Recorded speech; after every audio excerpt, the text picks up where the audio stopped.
Всі ви представники наших західних друзів, партнерів. Я хочу вам подякувати.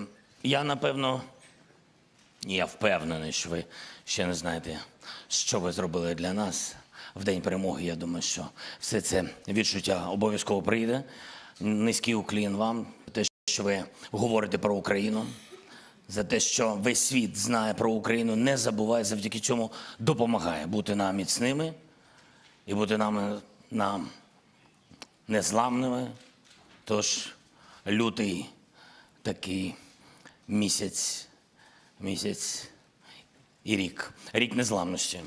Я вам дійсно дуже дякую і хочу подякувати вашим колегам, яких, на жаль, немає і вже не буде. Вони загинули в Україні. Є такі люди, представники вашої важливої професії. Я думаю, що, напевне, було б справедливо дуже вшанувати журналістів хвилиною мовчання, тих, хто є в нашій пам'яті.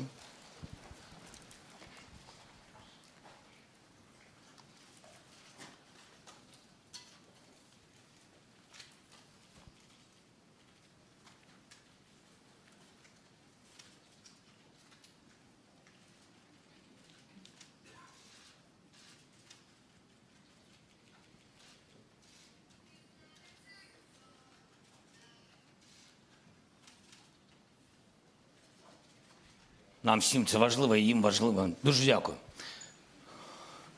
Я думаю, без зайвих слів ми можемо починати говорити, спілкуватись.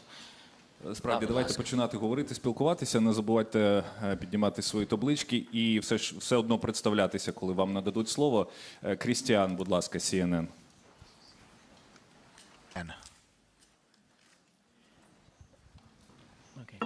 Mr. President, thank you for taking this question. Can we get him down? Mr. President, I'm interested in the timeline. Today, on the anniversary, you spoke to your own forces and you called for victory within this year. You have heard the Western friends, your partners, talk about as long as it takes. You know that the Russian leader believes that time is on his side. Why do you think that it's possible by the end of the year, and how do you assess the meaning of as long as it takes from your Ukrainian perspective?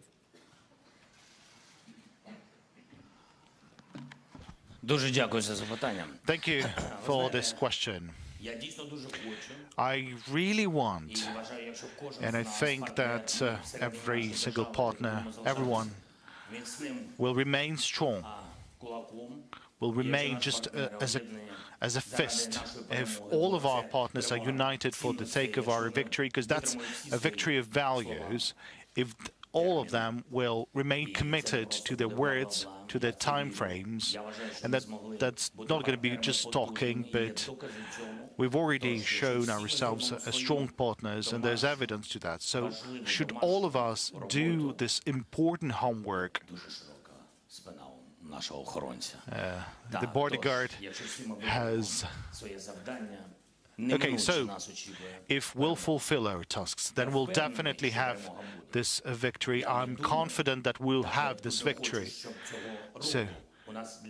And I hope this will happen this year. We have everything to have it this year. We have friends, we have diplomacy, we have you. We have combined everything against this wave of invaders. I think not a single country in the world can withstand on its own something against this war. I think only the United States would be capable to do that, but fortunately they don't have neighbors like that. There's just a couple of countries like that in the world. And Ukraine is facing this war not alone. We have friends. We make sure this aggression, this war would not continue anywhere else. We clearly understand what the Putin wants, what Kremlin wants. We understand what the military political leadership want. So it's important for everyone to focus, to stay working in their own places, and that's it. And then we'll have victory, because the truth the righteous is on our side, and the children that we love. And it's so horrible when we are losing them in the battlefield, around the battlefield.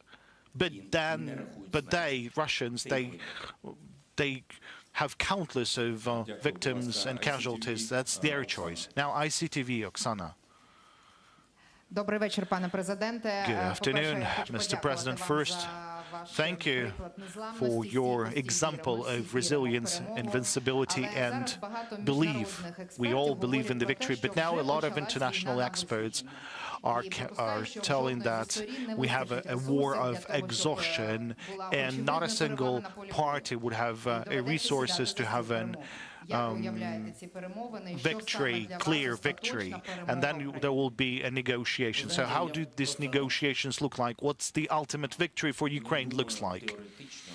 I'm not thinking theoretically about how those negotiations could take place.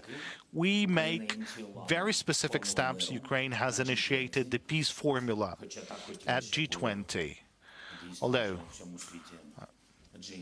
we would really like to have it G19 and not G20 in the world.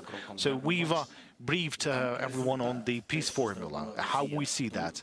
And then there's the outcome of what Russia has done here and how it has an impact not only on our security, because there are different crises caused by Russia's aggressive steps. As you know, the occupation of the nuclear power plant in Zaporizhia, and then the blocking of the sea and all the chains of supply as part of the food security. You know all of those aspects. So what else can I tell you? We've offered the steps, and today we can see some interest in fulfilling this peace formula and supporting that. And I'd like to express words of gratitude to the country, because yesterday, or in fact today night, 41 countries has supported our peace initiative at the General Assembly. So the next step would be to engage as much as possible states for the first summit. I want really this summit to be as much fruitful as possible, so that we would have this summit conducted in a place, in a country that would be able to host as much countries of the world as possible. I'm working with our partners, with the team, in order to make sure that not only the strategic partners that are supporting us from the first days to be there at the Peace Formula Summit. And we're working hard to have representatives from different continents. We're working hard to have Latin America represented at this Global Peace Formula Summit, and so that there would be representatives of the African continent, so they would be engaged in this summit as well. We're also, like, frankly speaking, I would like to have India, I would like to have China participating. That's true. Our task is to engage as much as possible and to show the whole world that here's the respect to the territorial integrity, to UN Charter, to anyone's right to live. And the more countries will engage, the more support we will have. And we have developed the peace formula in a way which is very democratic. So it's a very clear step.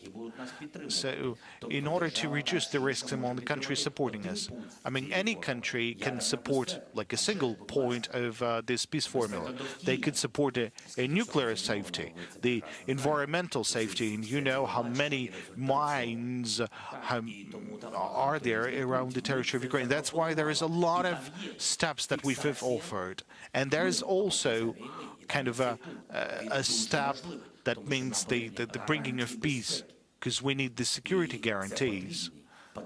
And this is something we need, like a security package for Ukraine, for Ukrainians. And already we can see that this is the war that has a very significant impact. So security guarantees for the whole Europe. So when there is this fulfillment, and then there is this respect to the international law and to the ordinary people and to the people of Ukraine. So if that would be fulfilled, then we'll get a diplomatic kind of end of this war. But until that moment, we need to fulfill all these points of respect.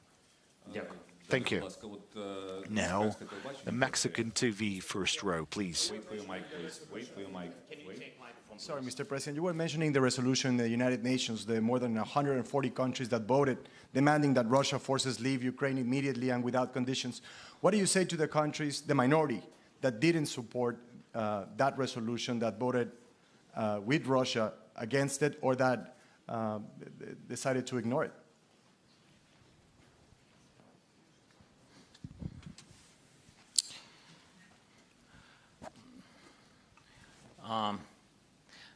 Ви знаєте, напевно, щоб You зрозуміти, know, що таке now, війна, нас in order to understand the war, the consequences and the losses as the result of the war, because you're not only losing the territory, but you're losing people, leaving people.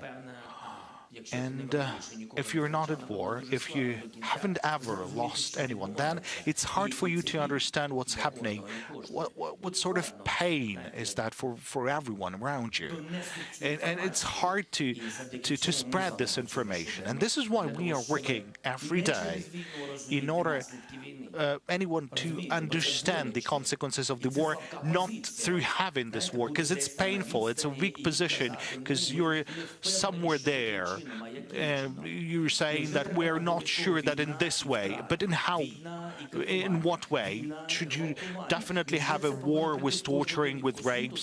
Should you need to have it in every house of the war so that the people would finally understand the consequences of this bloody war? And then this big sick leadership of this Russian Federation, then there is this journalism to have this information being spread. It's hard to get this information to those countries that are voting against it. But still, we are working. There's 141 countries who voted in favor of that. There's this support to territorial integrity and sovereignty. So there's the answer. How these countries are, what sort of attitude do they having? So there's an answer in this support. Yes, they have to withdraw from your sovereign territory. Now, how do we work with the other countries? We do work. And I believe that Ukraine really needs to make steps forward. Like towards the African countries, I think we worked not at a sufficient level. We didn't pay sufficient attention to the African countries. That is why we have a special program initiated by Ukraine. We are increasing the number of embassies in the region, and then look at the Grain from Ukraine initiative and other initiatives on food security. So this is what you need to do. A daily investments in peace. I think we wasted that time for many years since the beginning of our independence, and that is why currently we are fighting for our independence. And that's not a coincidence. We didn't have a strong fist of partners before the war, and that's right. But now we have it. But we're still lacking a number of individuals at this fist of common support. So, and I'm talking about the African continent, the Latin America. It's also very important, and I would really like to have a conference and a meeting, or rather a summit, with the Latin American countries and Ukraine. And it's very difficult for me to leave outside of Ukraine, but I would go to this meeting to tell their media, to tell their society, like, I'm ready to step forward. Our diplomats are making this step forwards. We're ready to work round the clock. If we'll get more hours in the daytime, we will do that. So this is how you would need to work 30 years.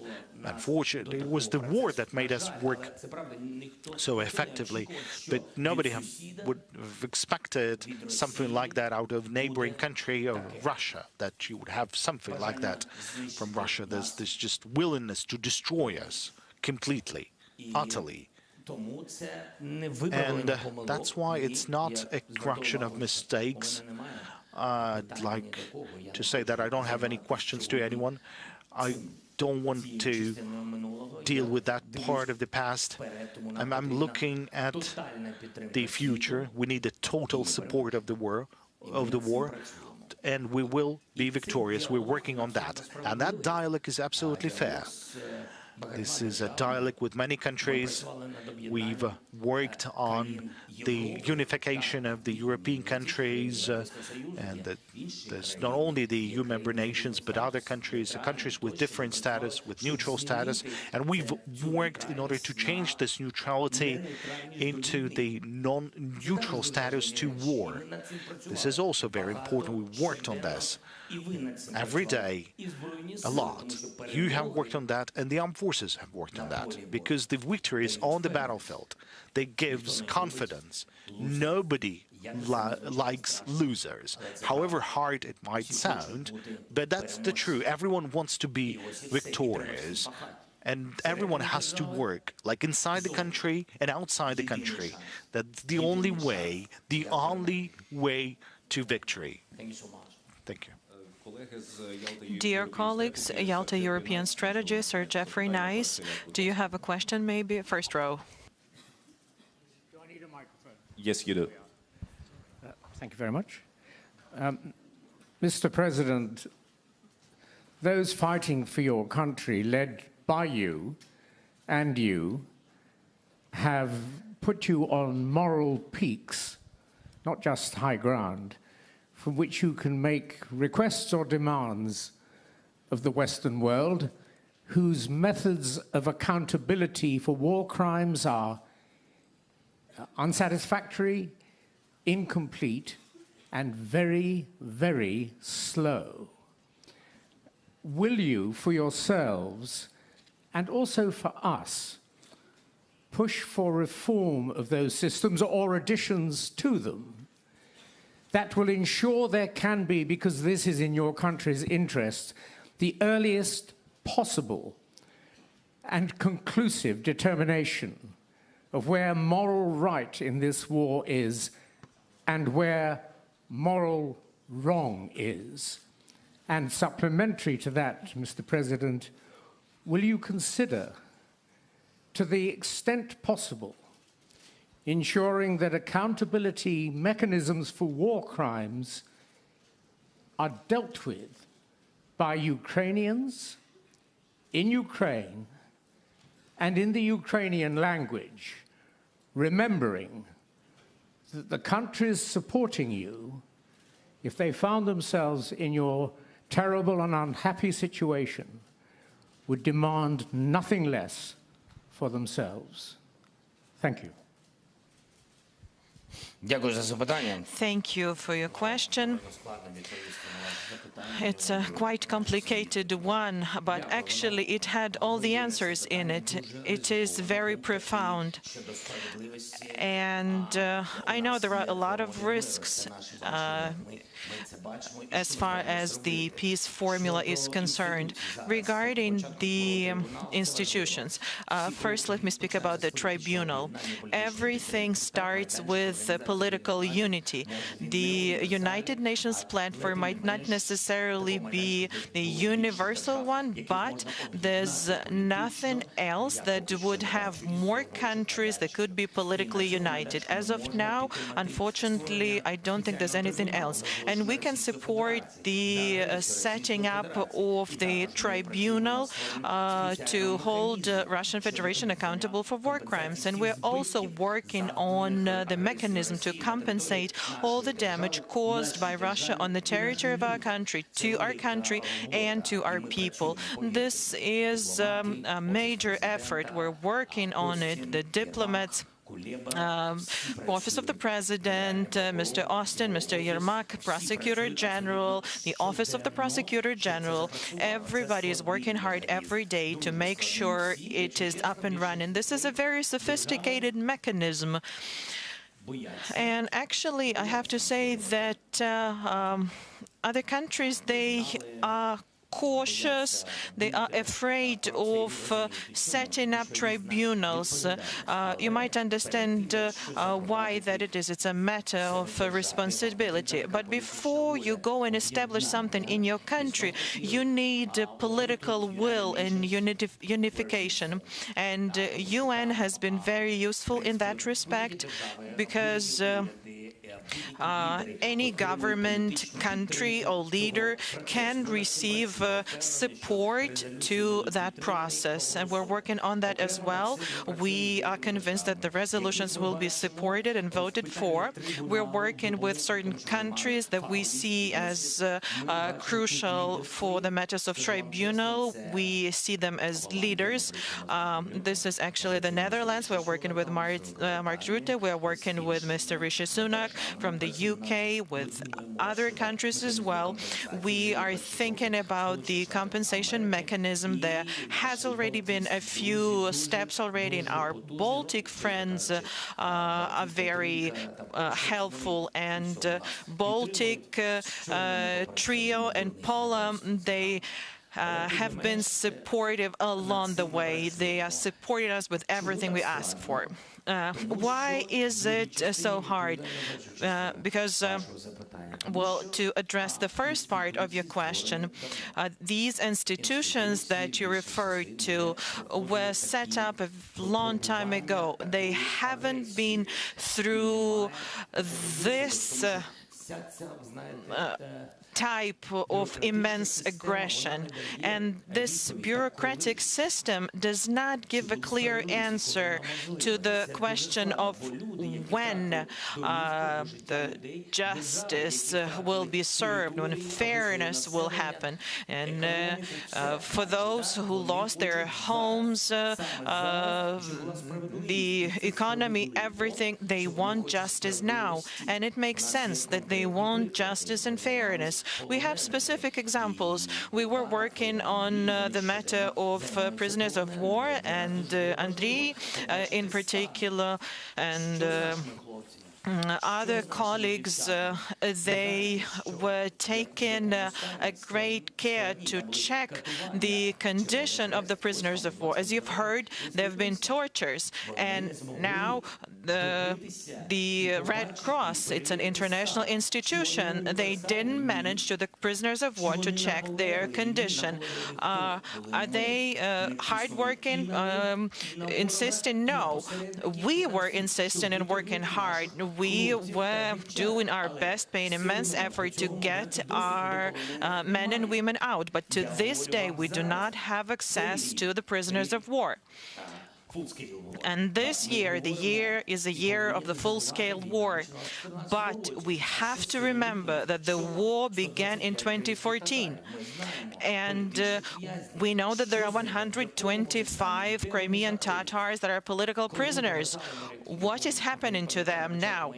I remember early into my presidential term, we were returning people back to Ukraine, some political prisoners. Everybody thought they were held in Moscow, but that wasn't the case.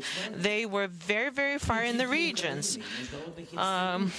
And it was only thanks to Ukrainian, to the ombudsman, etc.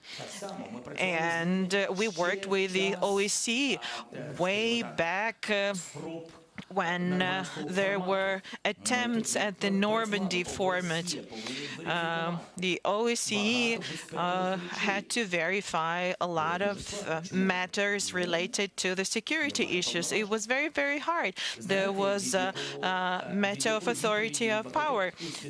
And, you know, I am tired to hear one answer from many institutions. They keep saying, we don't have the authority to do it.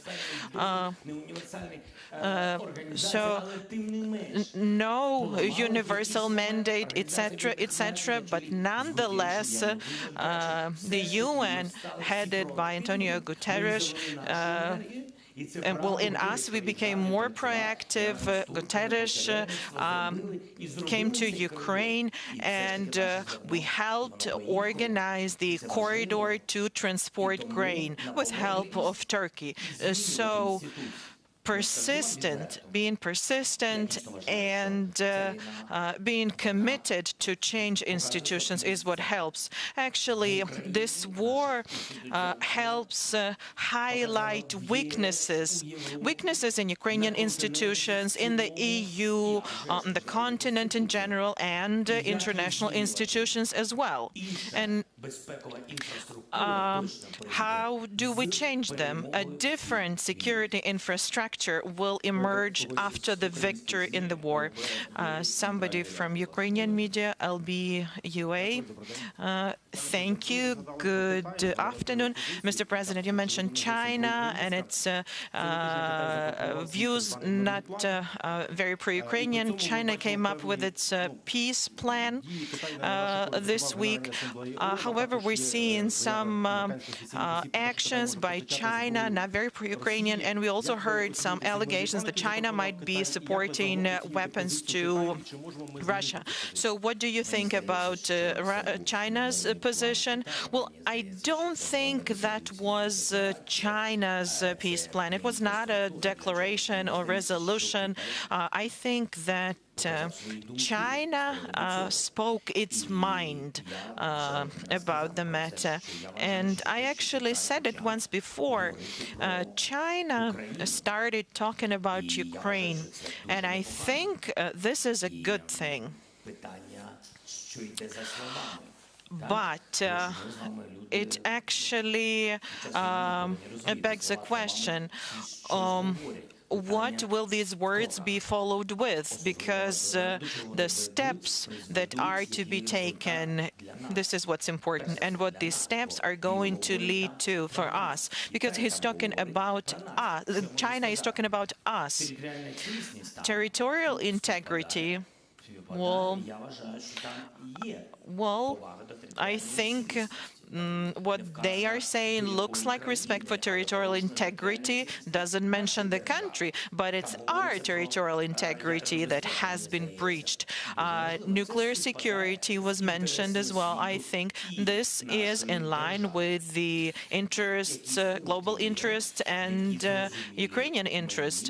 There are some things that make sense to me. There are things that I disagree with, the entire world I think disagrees with, but nonetheless, this is at least something. And I think that we would be safe to assume that if there are ideas that are aligned with the idea of respect for international law, territorial integrity, and some security considerations, we need to put that to good use. We need to work on that with China. Why not? Our task is to get everyone together to isolate that somebody. Next question from Azerbaijan.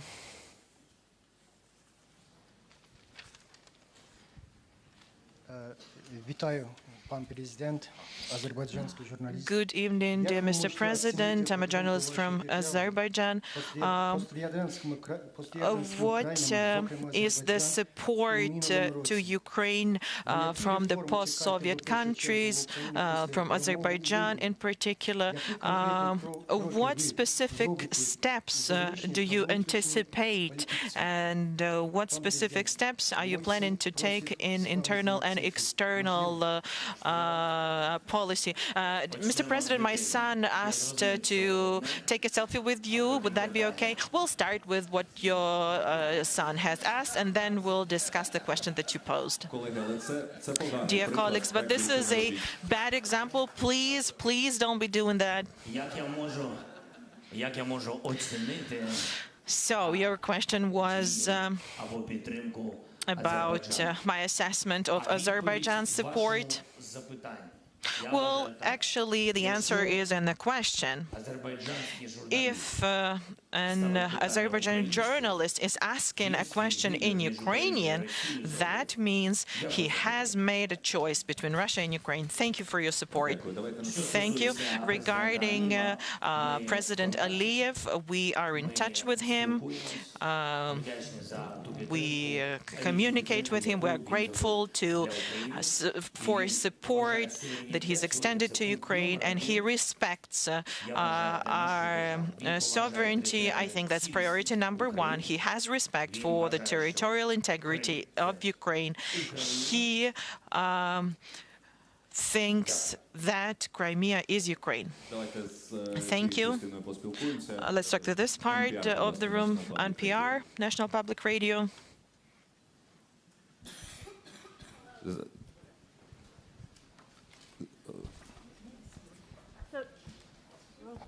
Oh, thank you. Can you hear me? Oh. Now, yes. Okay, hi. Hi. So General Milley says that you can't achieve your goal of kicking all the Russians out of Ukraine.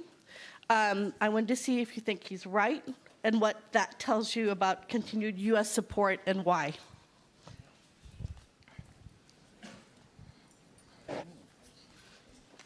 Дуже дякую. Thank you for this question. First of all, I know General Milley personally. We had a meeting, and I haven't heard that from him.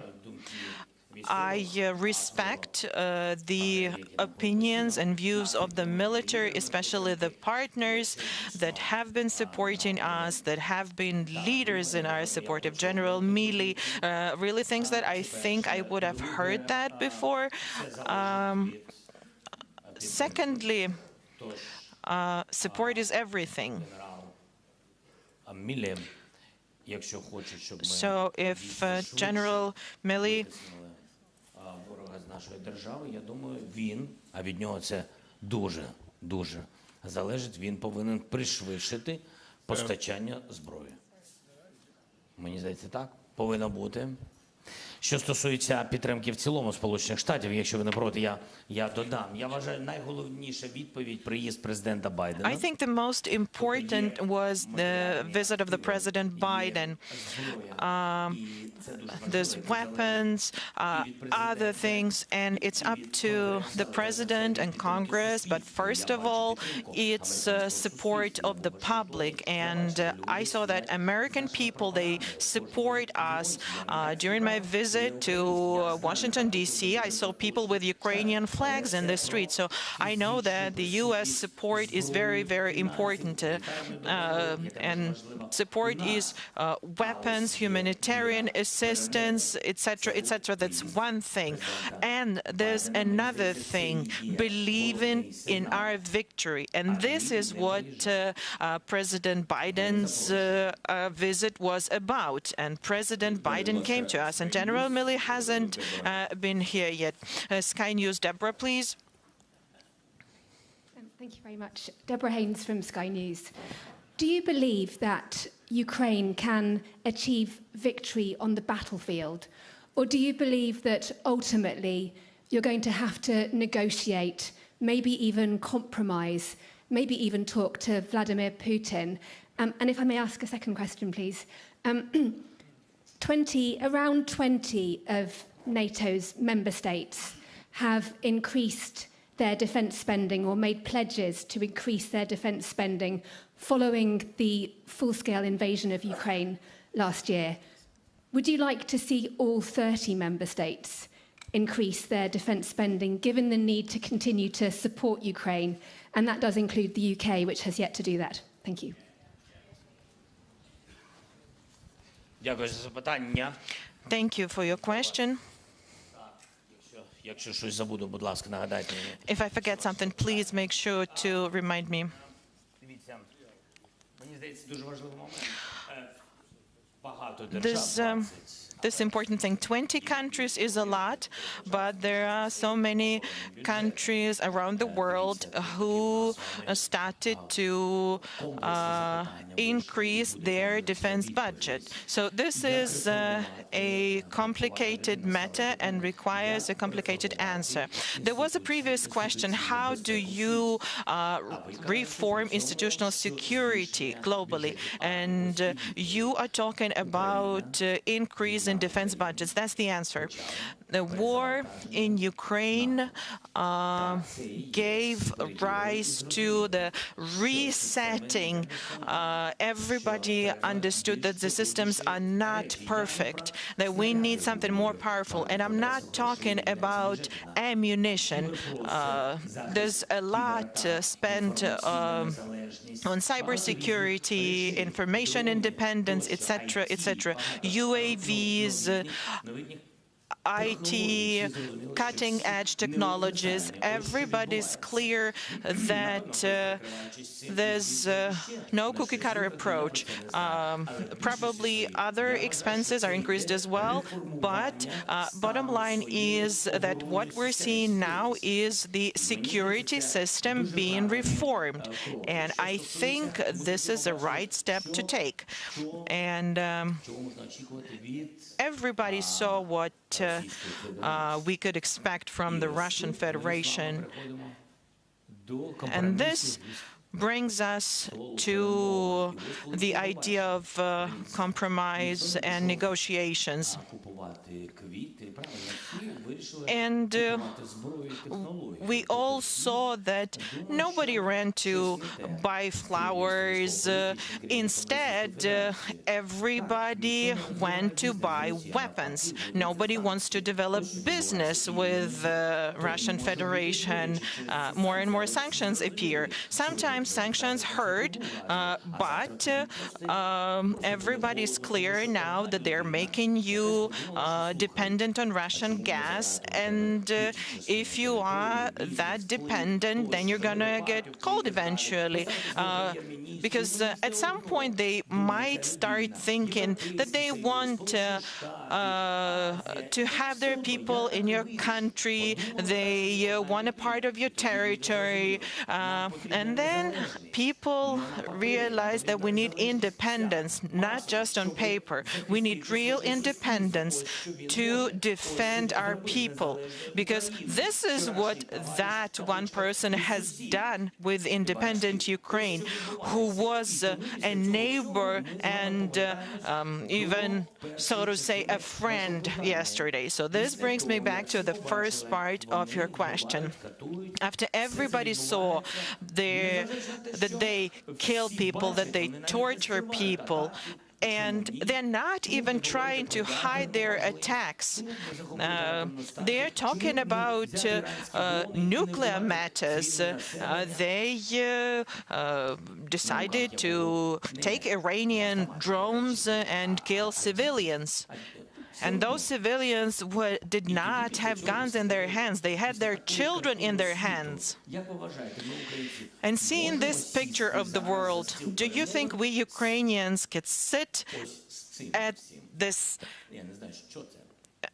to negotiate with all of this? I don't know how to call that. We call this phenomena Russism. I don't have a better word to put it. So that's the answer. We need to start from scratch. We need to go back to what was violated. Our right to live on our land needs to be respected. Leave our territory, withdraw, stop shelling us, stop killing civilians, stop destroying our infrastructure, energy sector, potable water, stop air strikes on the cities, stop killing dogs, cats, animals, stop burning the forest. So you go ahead and stop doing all of that, and only after that we'll tell you what format will be used to diplomatically put an end to it. Okay, now the Ukrainian Pravda, please, from this part of the audience. Good afternoon, Roman Krovets, Ukrainska Pravda. I'd like to go back to the major topic of this press conference, that's the year of the war. It's time for some intermediate conclusions, and my question is sort of personal. It's composed of three components. First, can you recall your personal, the most horrible day and the horrible night of the full-scale war? And second, we're all humans, we can all make mistakes. Now, what's your biggest mistake over the period of the full-scale war? And third, who, over this period of the full-scale war, among your team, who sort of disappointed you? Thank you. Okay, I'd like to start with the one who disappointed me. Sorry, because who disappointed? All those who left on the 24th of February, all those who left Kiev, all those who were leaving cities and towns, all those who were supposed to fight for the country, who had to take care of the security of this country. So all these people have disappointed me. Now, my largest mistake, I don't know. I think there was some of them, because I'm working from early morning to late night. I'm a living person, and no matter how someone might think of that, so I make choices. So I am convinced that I'm making mistakes from time to time. What's important is that for me not to have any fatal mistakes, because I'm a guarantor of the Constitution, I'm the guarantor of the national security. So what's important is that I won't make any fatal mistakes. Now, with God helps, I've haven't made any mistakes like that. Now, what was the horrible day, or the horrible night, the most horrible night? Over this year, I think Bucha. What I saw. The moment we've deoccupied Bucha, it was horrible.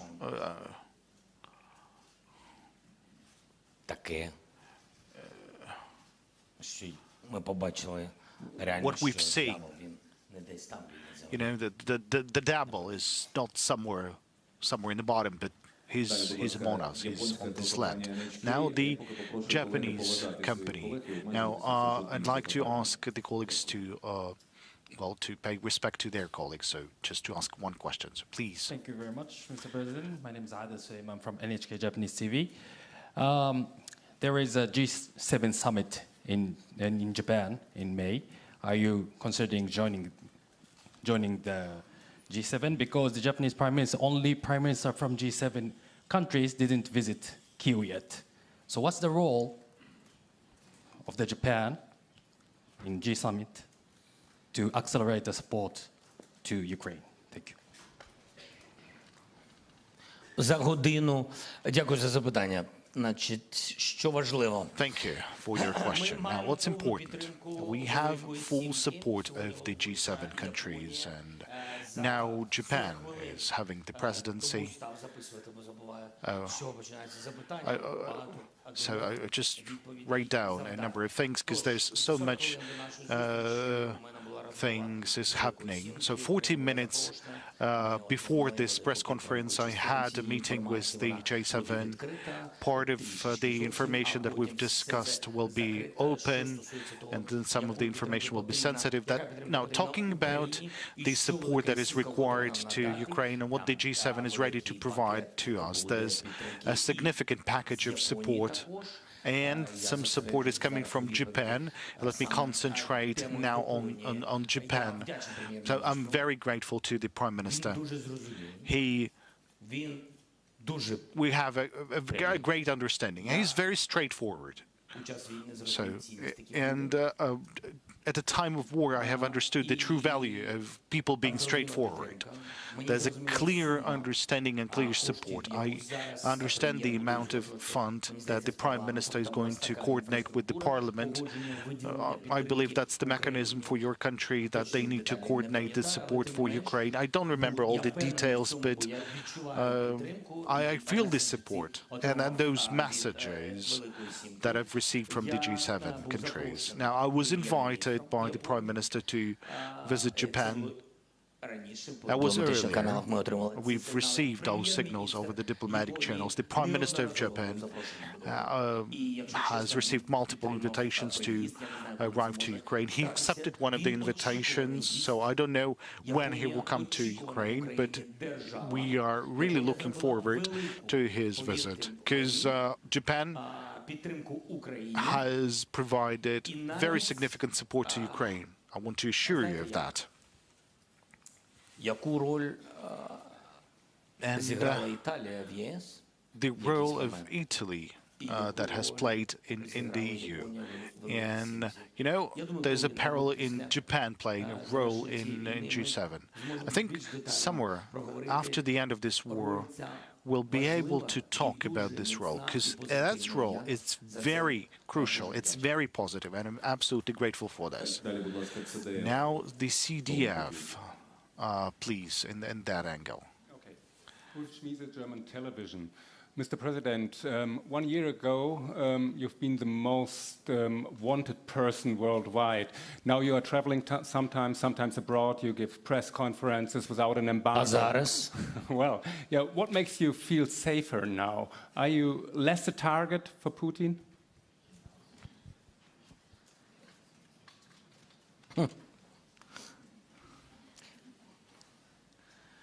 Мені здавалось завжди, що I always thought that Germans have more information about Putin's thoughts than I am.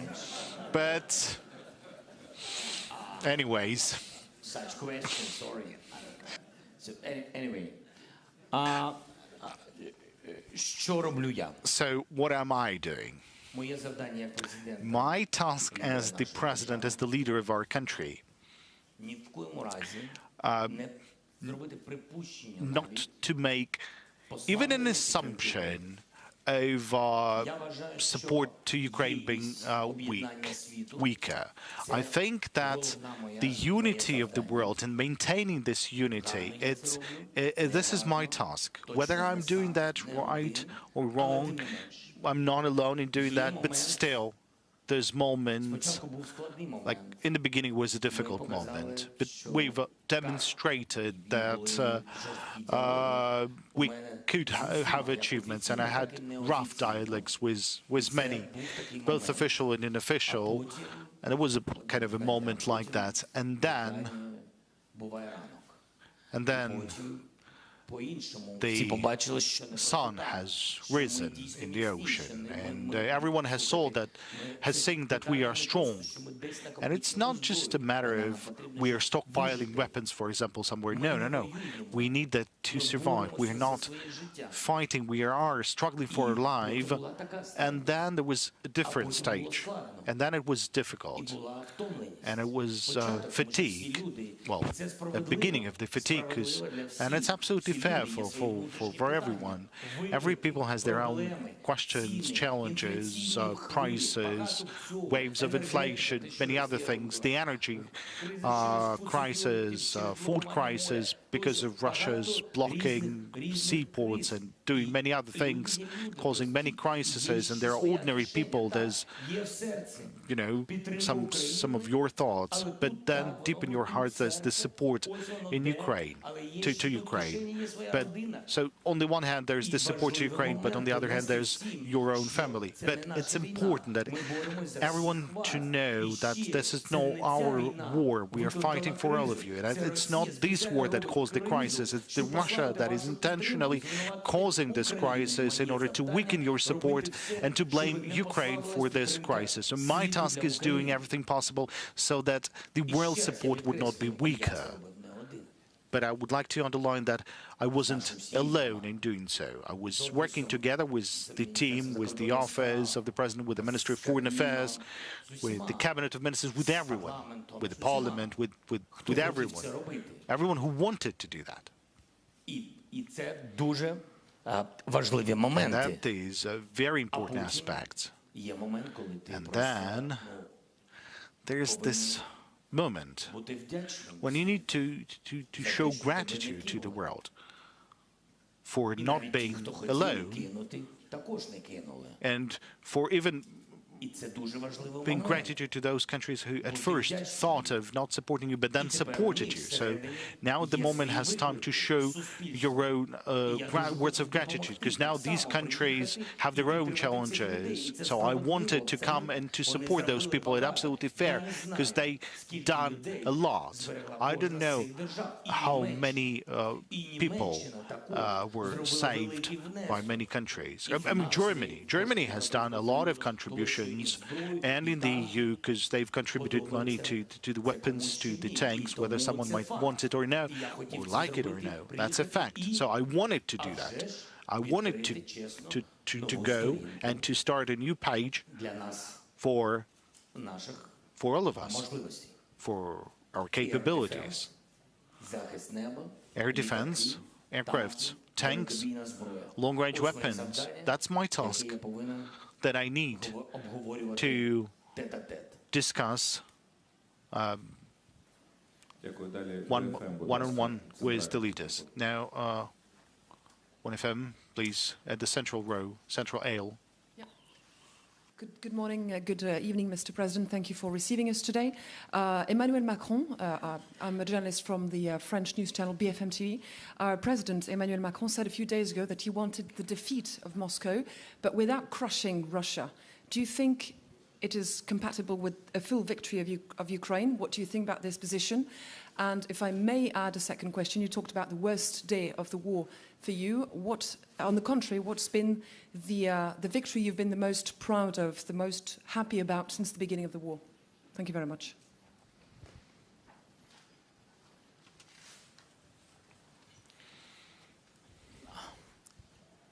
Emmanuel. Now, about Emmanuel. Many countries started to speak about what's going to happen after the defeat. I believe that this is informationally in favor to Ukraine. Now, what's going to be happening after this defeat? And it's important that the faith of the countries and the faith of the societies, because they always sort of get together and they always respond to the atmosphere. So that's a signal to all of us that most of the countries, primarily from Europe, they believe in the victory of Ukraine. And therefore they believe in the defeat of the Moscow. Now the major question, what you said. Now, what's going to happen to the Russia? Do you mean this one? Do you mean that? Well, actually, I don't care what's going to happen to Russia, frankly speaking. They have their own state. They have to think of their own country. If they would be thinking about their own country, there would be no war. If they would be thinking about their own democracy, freedom of speech, democratic reforms, not having slavery, prosperity instead, then it would be a wealthy country, because from the standpoint of natural resources, they're a wealthy state, but that takes time. You need to think of that. And we are currently working, we're currently thinking. So if we're thinking about the development, then we'll have no time thinking about the aggression or whatsoever. Well, how to cope with COVID. Remember, that was a big challenge to everyone in the world, when all the countries, the adequate countries in the world, like they were then thinking what to do to their society. Now, someone else is thinking now, how about I do something against someone? So it's all about their question, their future, their destiny. Now, I don't think of this. I don't want to say that some leaders are mistaken about something. No, everyone has their own point to raise. But I think that the elite, the business, which is sanctioned in a very fairly manner, their accounts being blocked, their yachts being blocked by the oligarchs of Russia, their real estate, their business outside of Russia is also being blocked.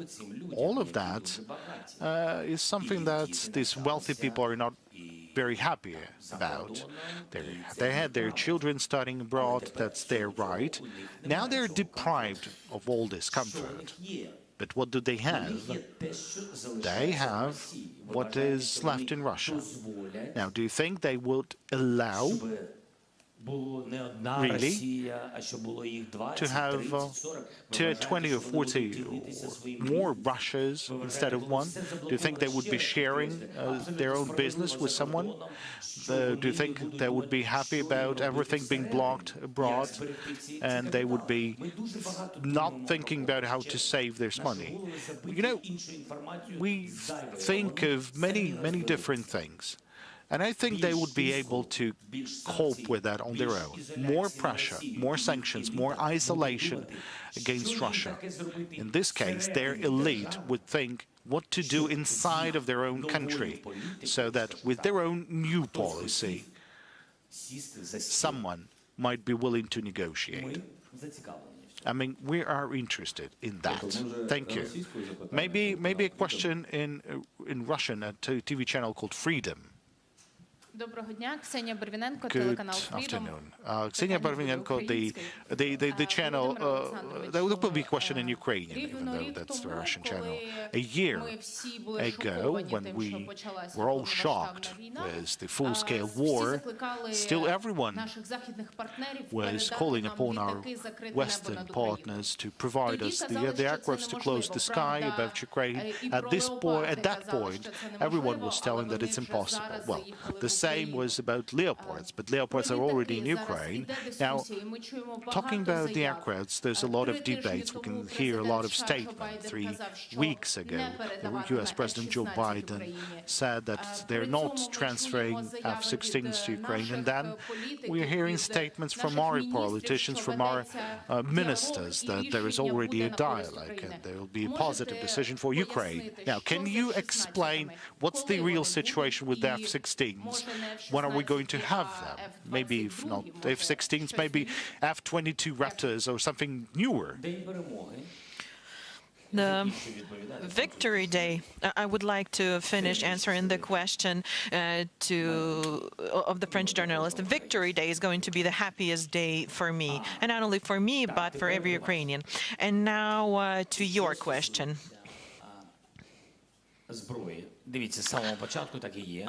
Regarding armaments,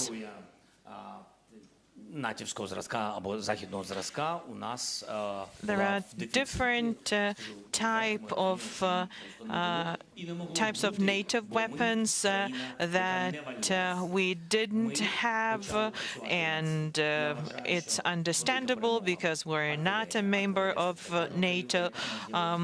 And I think it's a great accomplishment that we started receiving the 155mm caliber of artillery, HIMARS. So that was a victorious page in this war. It was very timely, and it's very accurate and precise.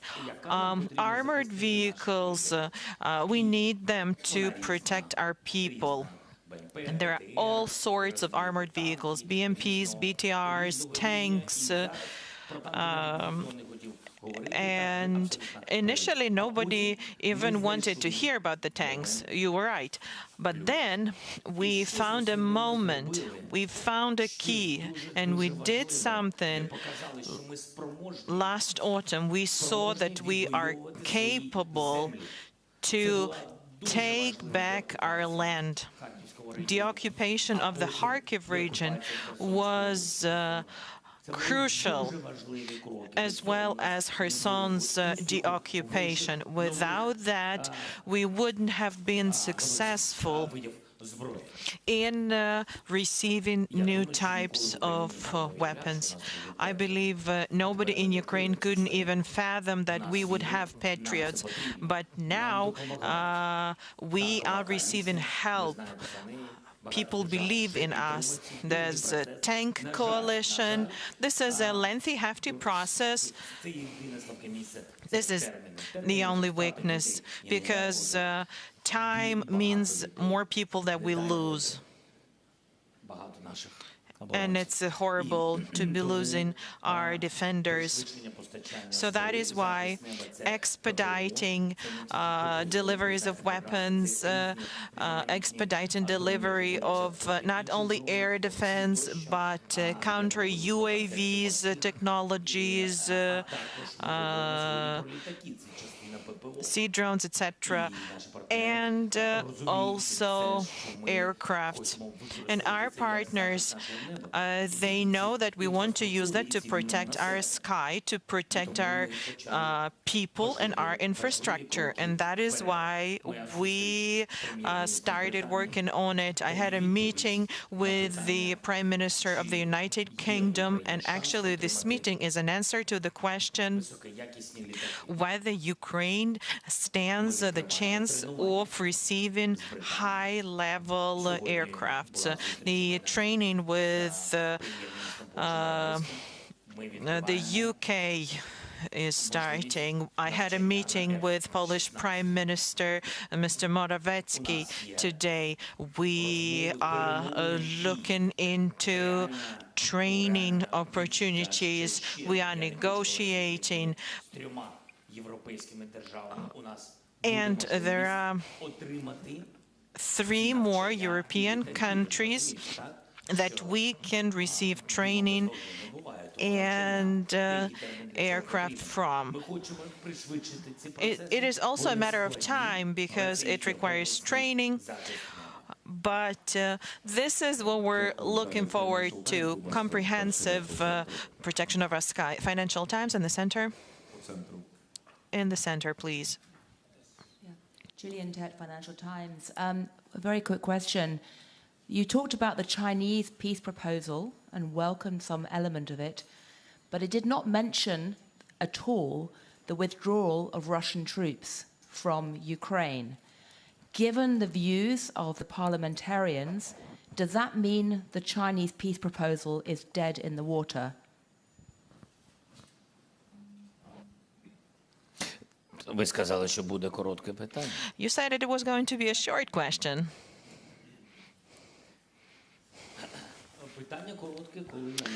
Well, it's only a short question when the answer is short.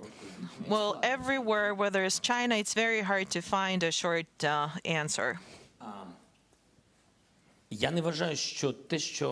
I don't think that what China did was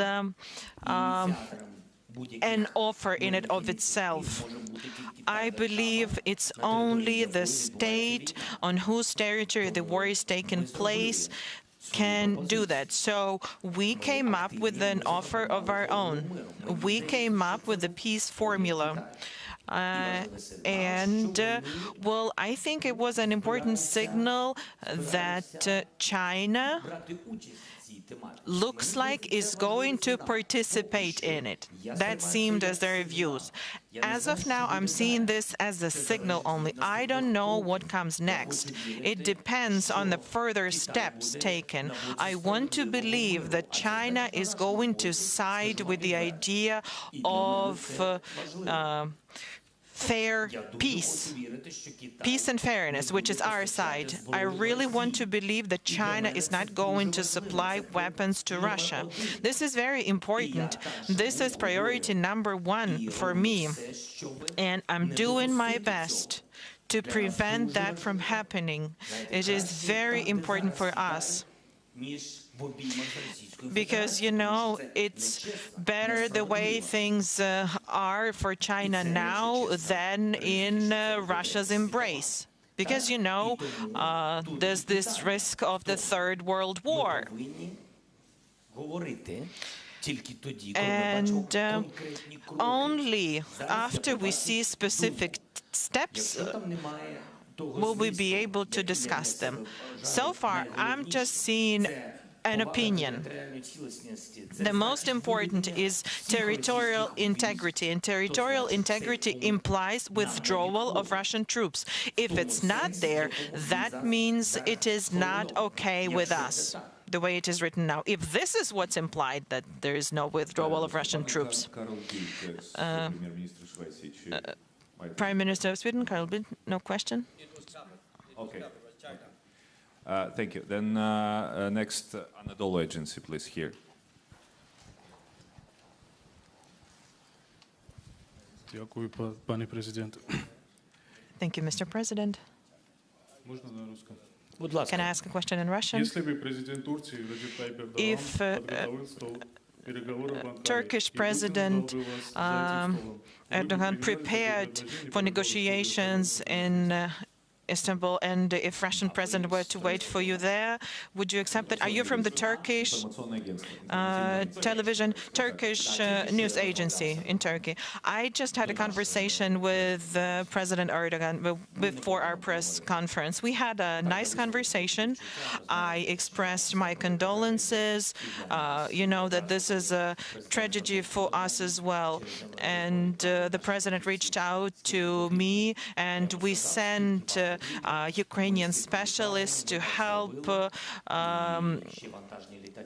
with this earthquakes situation.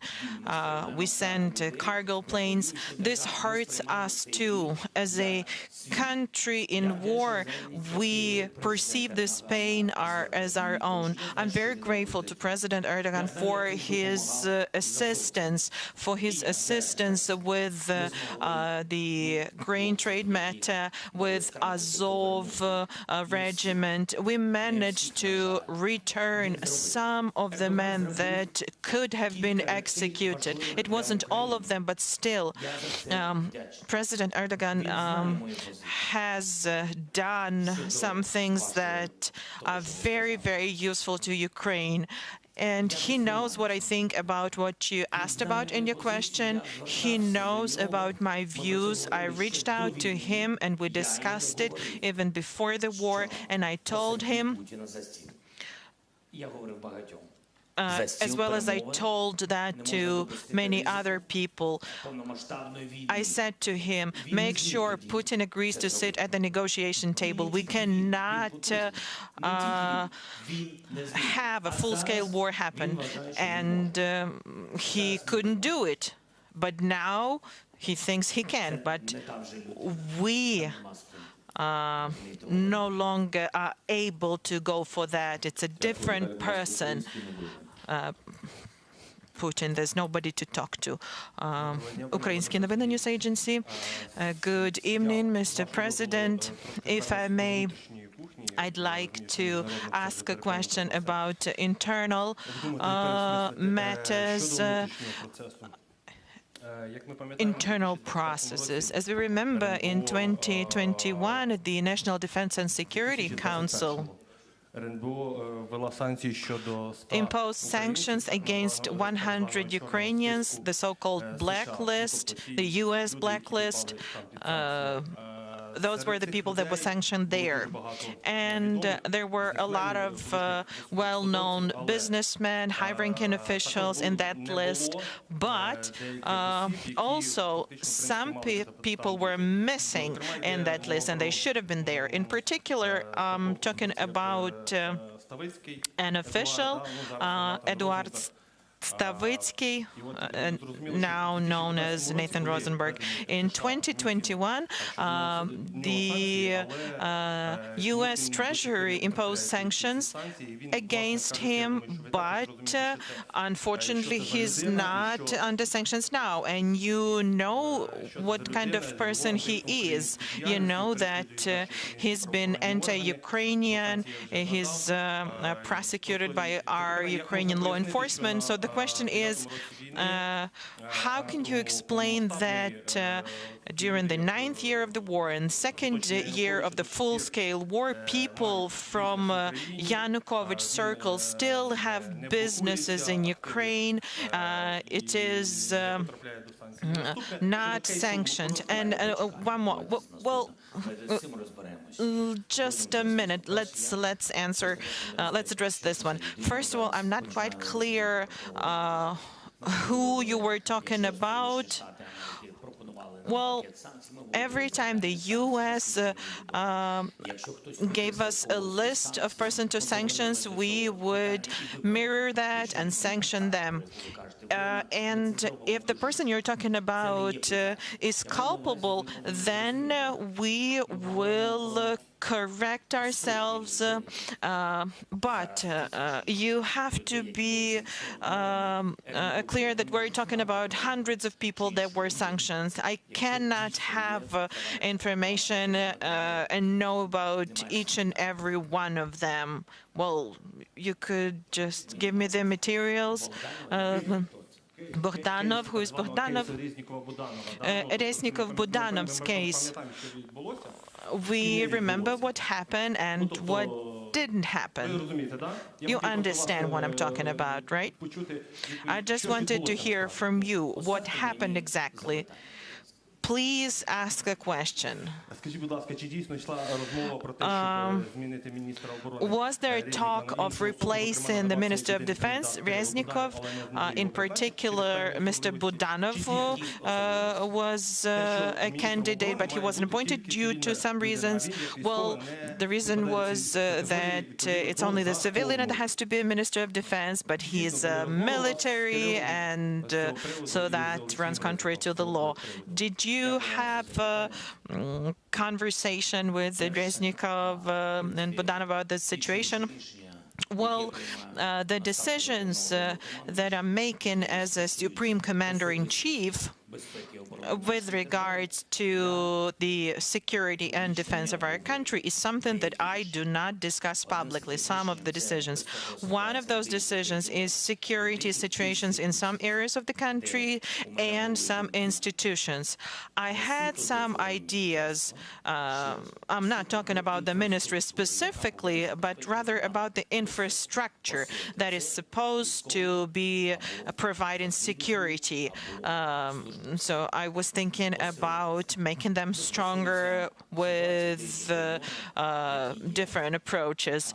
And this was with regards to the border regions of Ukraine and temporarily occupied close to the line of contact, bordering the occupied territories.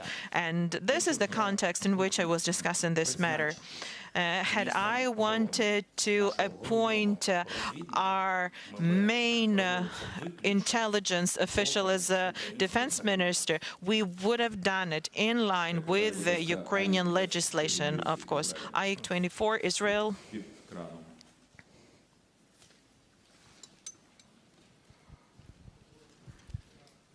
Thank you, Mr. President. Regarding Iran, you reportedly said last week to our Israeli foreign minister that Ukraine and Israel share a common enemy inside Iran, in the Iranian regime.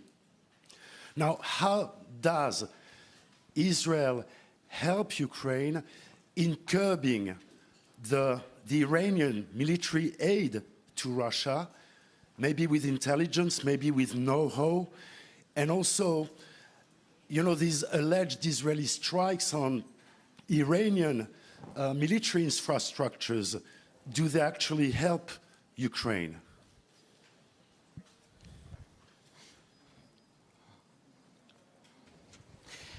Дякую за запитання. Thank you for your question. Довгий час впродовж цієї війни For a long time during this war, I was really looking forward to Israeli support, not only from the public, but also from their political leadership, from various institutions. It was important. Historically, Ukraine has had amazing relations with Israel, and there were various conversations at different levels with different officials, public and non-public meetings in different formats and in different places. And it was hard to change their position because Israel has quite an uneasy situation with relations with Russia, Syria, etc. But I really want them to be not a mediator, but I'd really want them to choose a side, Ukrainian side, because I cannot imagine Israel supporting war Israel is a country that for dozens of years has had war, so I couldn't even fathom that. And I'd like to address what you asked about. I know I have all the answers to the question, but unfortunately I will not be able to share them here. I cannot jeopardize the improvement of Ukraine and Israel relations that has begun. SBS Australia and then SBT Brazil after them. G'day, Mr. President. Most of your allies have reopened their embassies here in Kyiv. Australia has not, citing security concerns. Would you like to see Australia's ambassador return to Ukraine? And if he does not, will it affect relations between Australia and Ukraine?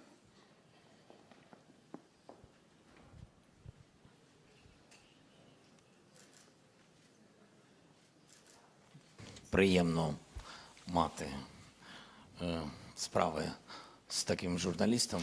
It's so nice to hear a question that you can say yes to. Наступне, пане президент. I'll be very happy.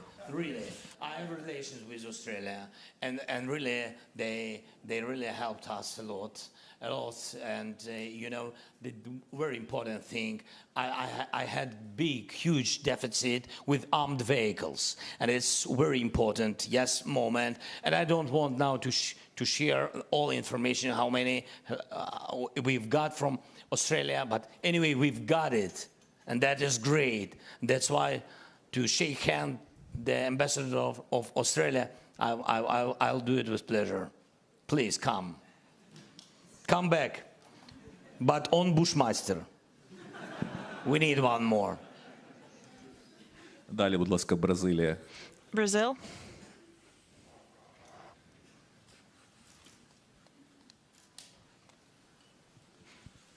Mr. President, President Lula is trying to gather countries outside Europe and North America to facilitate, to bring both sides to the negotiation table. Have you talked to him about this proposal? And you know that Brazil is supporting Ukraine in the UN, but has a different approach on sanctions, delivery of weapons and ammunition. What do you expect from Brazil, from other American countries? And when are you going to talk to President Lula? Дякую. Дуже дякую. Thank you. Я запрошував президента. I've sent him invitations to arrive to Ukraine. I'm really looking forward to have a meeting with him. I would really like him to assist me and support me with a platform for conversations with Latin America. I'm really interested in it. I really appreciate some of the steps of Brazil, really, of supporting us, our territorial integrity and sovereignty. That is for us so important, especially now. Yes, and what I'm just waiting for our meeting, because you know, eyes to eyes, face to face, I will be more understandable, and I think Ukraine will be more understandable. That's it. Thank you. Now, Vipro from Netherlands, please. Mr. President, thank you very much. First of all, do you think in your lifetime you will see President Putin inside an international court, for example, in The Hague, the international capital of justice? And second, you just met the Prime Minister of the Netherlands, Mark Rutte, and you talked about the delivery of F-16s. Is it correct, that's what we heard, that Ukrainian pilots will be trained to fly on the F-16s, for example, by the Netherlands?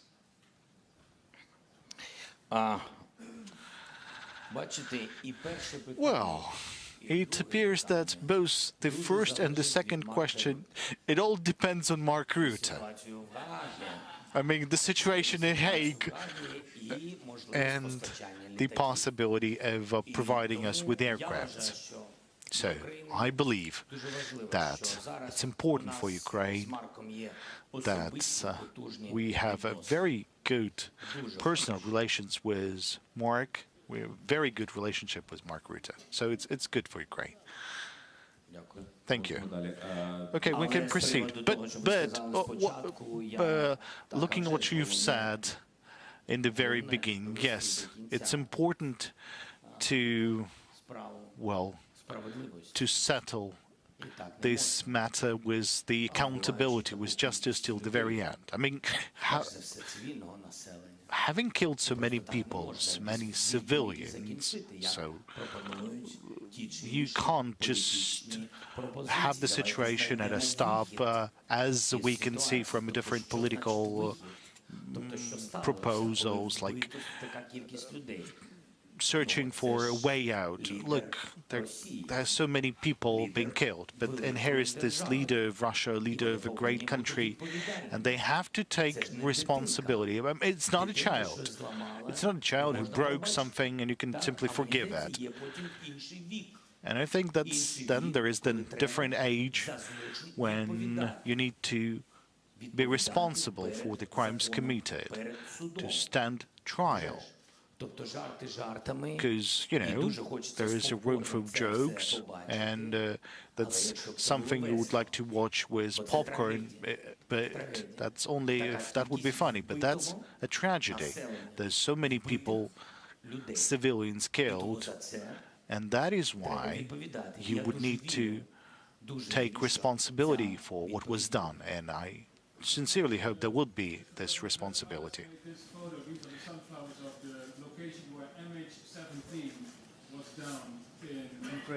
As you know, many Dutch people were on board of that plane, as other nationalities. Have we got a common goal to get President Putin in front of judges, because Dutch investigations found out that President Putin decided to down MH17, as he has decided to go into your country? And the Dutch photographer wanted to give you this photo of the sunflowers on that location of MH17. Please keep your photo, and we'll take it after the press conference. No. After the press conference, please. But I know, you know, I had so many different presidents from different countries, and always they said, our bodyguards or Sergei, they said after, and you will see something after, but I didn't see yet. You know, that's always like this. So thank you that you showed me. I will remember. I will remember it. Yeah. Що стосується, послухайте, в чому сила, я вважаю, main strength of Rutte в чому сила вашої системи, and your і system, в чому сила результату, and а щодо what's того, the чи іншого суду, я strengths of the вважаю, results and the outcomes and the court rulings. I believe that Hague and Netherlands and Mark,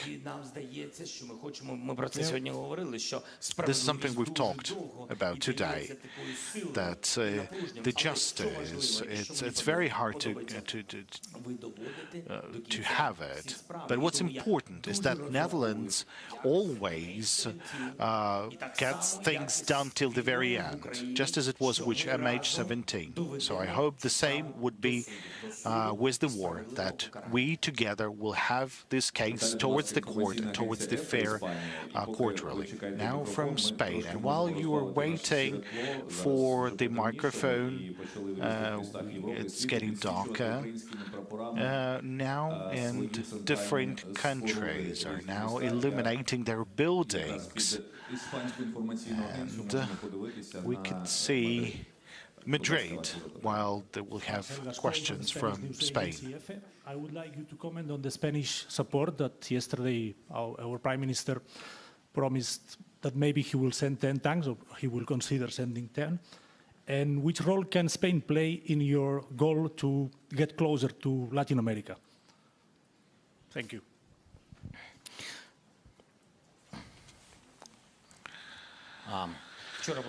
Yesterday. Was it yesterday? Was that yesterday that we had a meeting with Pedro? Oh, it was yesterday, indeed. So yesterday we had a meeting with Pedro Sanchez, the Prime Minister of Spain. First and foremost, I want to say that we had a lot of skepticism in Europe, and that's correct in terms of our candidacy. And we met Pedro, he met Ukraine, he got accustomed with Ukraine. So Ukrainians played a great role. He saw our country, he saw what we are fighting for, he saw the way we're changing. What's important that he saw that institutionally we were running in parallel. I mean, everyone has continued to work. All the banking institutions, the rest of the institutions still working despite the war. And I think it's great that he came in April. He was among the first leaders to arrive to Ukraine. So we found the relationship through him. And I think that the Spanish society has understood Ukraine better through him as well. And then there was this attitude of your society towards our internally displaced persons and refugees. If I'm not mistaken, there's 165,000 Ukrainians currently hosted in Spain, and that's a lot of people. He understands what we are fighting for. He supports us in the EU, and I know that he's supporting us in the security matters within the NATO. And from what I can see, that Pedro Sanchez, we've already established some personal connections with him. He said that we will help. He said that about increasing the number of tanks, and I think that's his authority to say how much more tanks he can get for Ukraine. We talked about other equipment for Ukraine. We are grateful because we had some previous conversations about Hawks. That's the air defense systems that we were supposed to receive, then some other gear and ammunition to reinforce the capabilities of our forces. So that's something that we have. Then NBC, please.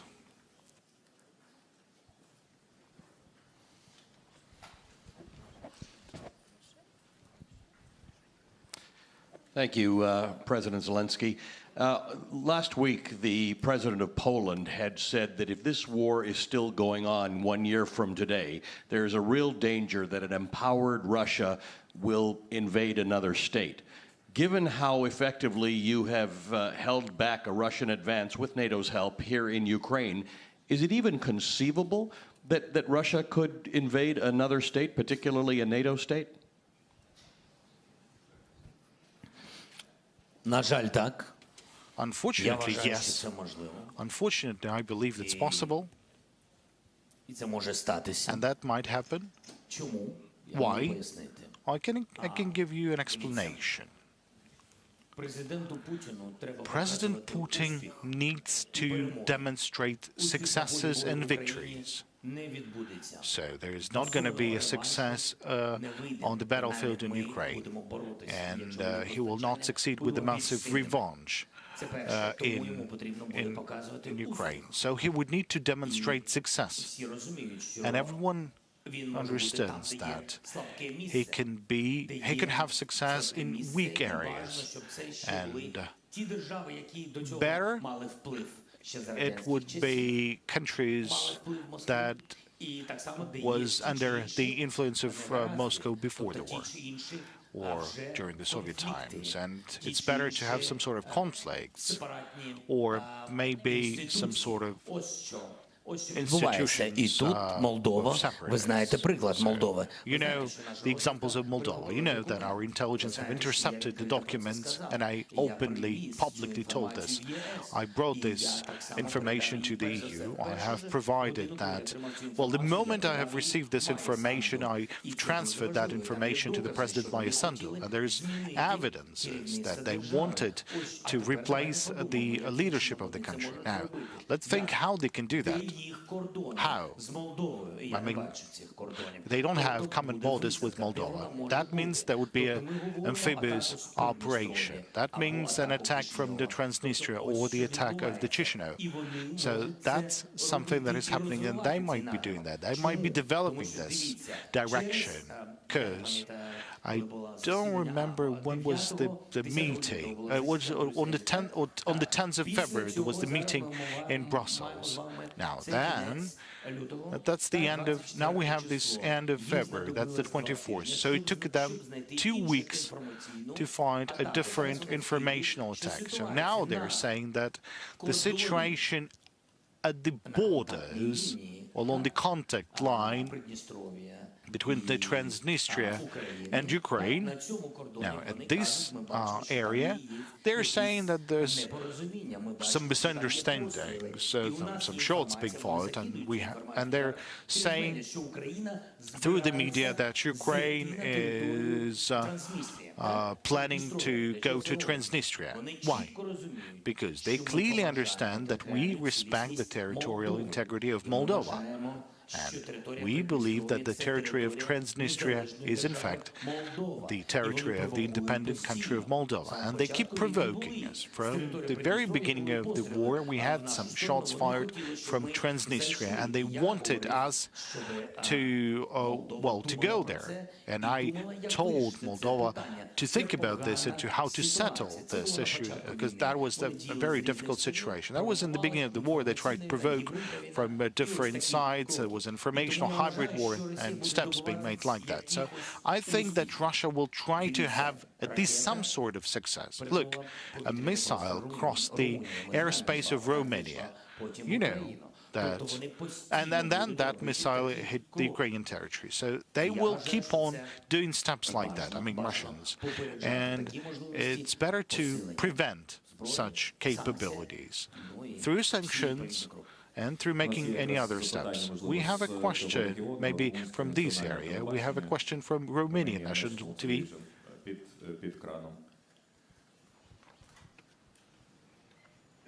Mr. President, wait for your microphone, Mr. President, if after a year of war, even more, you may feel that solidarity in other countries may be diminishing, can be tiring, what is your message to them? Thank you, Mr. President. Який меседж? Складно говорити про зменшення підтримки України, to talk about diminishing support for Ukraine when you keep showing everything in yellow and blue in different parts of the world, and I'm very grateful for this. You can't reduce steps like that or diminish steps like that. You can't diminish work that you're doing, and of course you should not reduce the support to Ukraine. What I'd like to tell your societies, maybe you learned more about people from Ukraine, because you've hosted a lot of people who are forced to leave, primarily women and children, and I believe you understand that. The majority of them, they're willing to return, and by helping Ukraine, you're helping all of them.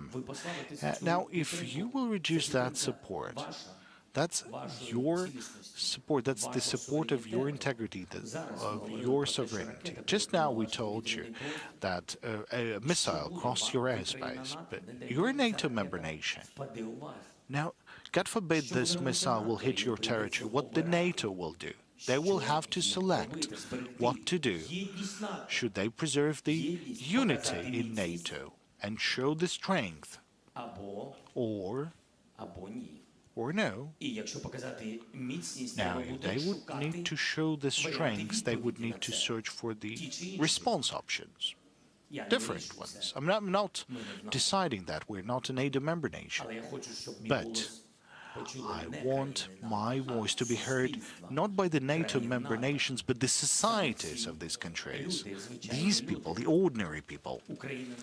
Ukraine has no right to fall just for the sake of preserving or defending the European continent from the horrible war. Because I believe that Russia may proceed with its actions. Now, look at the countries where they would like to have like an influence, just like it was during the Soviet times. Where did they have their KGB? Where did they have their armed forces being deployed? Now, let's analyze where they might be happening, and you will understand that this will be a chaos. We cannot let this happen. Now let's have a question from Suspilne, please. Thank you for this possibility. Mr. President, surely you know that thousands of Ukrainian children have been abducted and deported from the occupied territory, from the destroyed cities. And this is an unprecedented situation when so many children have been abducted. And they were forcibly kept in the boarding houses, boarding facilities. So I have a very simple question. How and when we will return those children? Are we making some steps now? What can we do with the help of the international organizations and our partners? Thank you. We cannot take the children back by force because we cannot enter the territory of Russian Federation. No global institutions can do that by force either. They cannot do it either because they don't have a mandate or because Russia doesn't want to let them in. So what we can do, we can exert pressure. There's going to be United for Justice conference in Lviv, and there will be Prosecutor Han invited high-ranking leaders, prosecutors, international organizations, and different solutions are going to be discussed. Sexual violence tribunals, kidnapping of children, crime of aggression, etc., environmental matters. So that's one line of work. Secondly, Ombudsman is working. We have a coordination center that is working. It's very hard. Russians think that they didn't steal anyone. They believe that they provided shelter for those who were fleeing Nazi. The children will return home, and there will be accountability for what was done. So that's it at the moment. We are talking to the leaders about it. It is important that this matter has become one of the most important in the agenda. It is being discussed with leaders in the European Union, and I'm convinced that the more we bring it up, the more we'll be able to locate those families, the places where our children are, the higher the chances that this helps. This is not just a clear path, a clear plan. The only thing that is certain is that we need to deoccupy our land. I don't think we'll be able to return 100% of the children as of now, but after our victory, the children have to come back home. ABC. Thank you very much. Thanks for the opportunity. Mr. President, opinion polls in the United States are suggesting that a growing number of Americans believe that the US is giving too much support to Ukraine. What would your message be on the anniversary to those Americans? Thank you.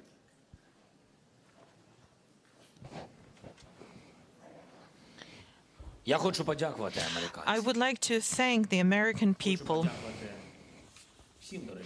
I would like to thank all of the American people that are supporting Ukraine, the Congress, the President, the TV channels, the journalists, and everyone that has been supporting us.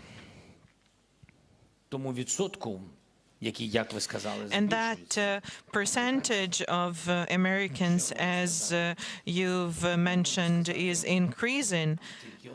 I can tell them only one thing.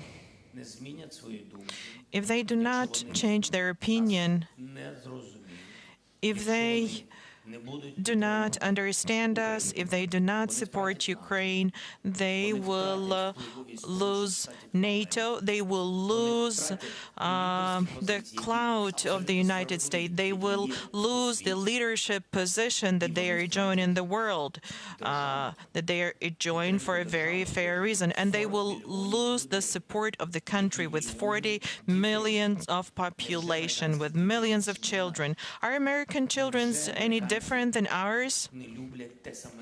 Don't Americans enjoy the same things as we do? I don't think we're that different.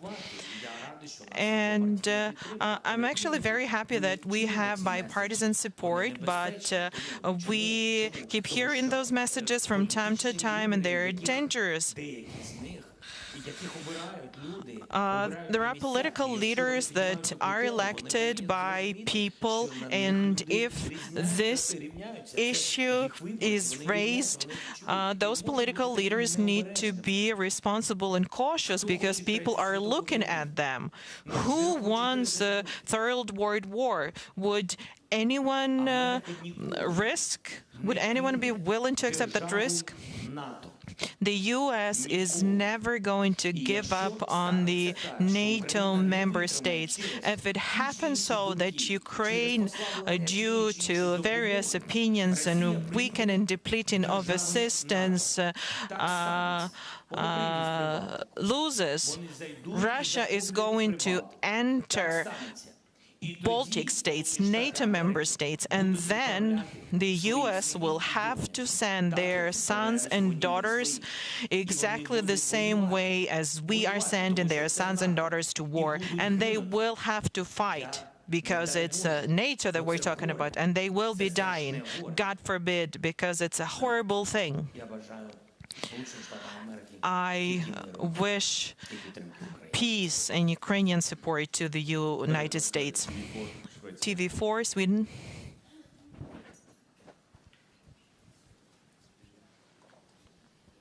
Thank you, Mr. President.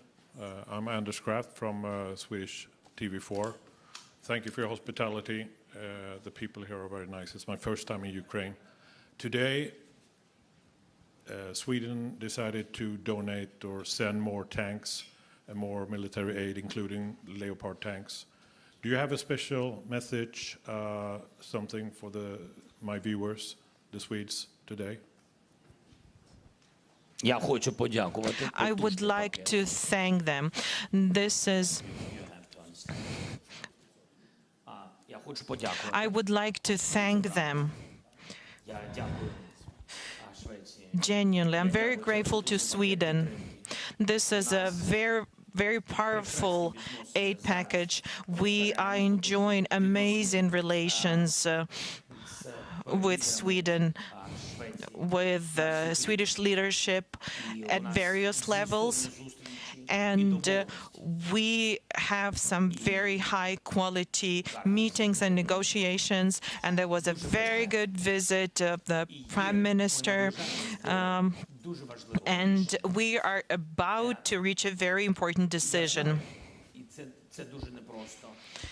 And it's hard work, so I wouldn't want to give details of it now because we all need to prepare for that properly. But there's one thing I would like to say.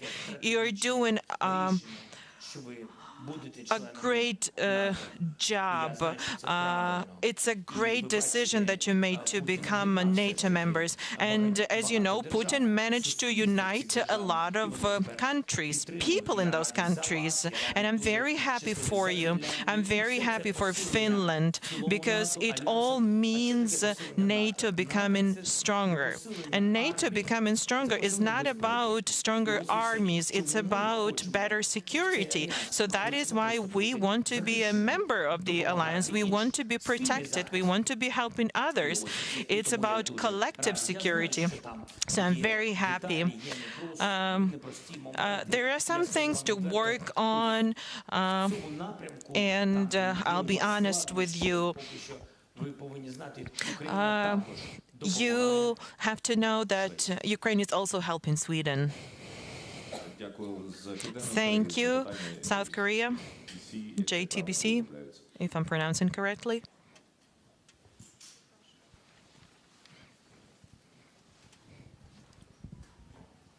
Thank you, Mr. President. I'm Hong, JTBC from South Korea, and I have one question. Recently, NATO Secretary General urged South Korea to allow direct arms support to Ukraine. Has the Ukraine government asked South Korea for direct arms support, and can you tell me why?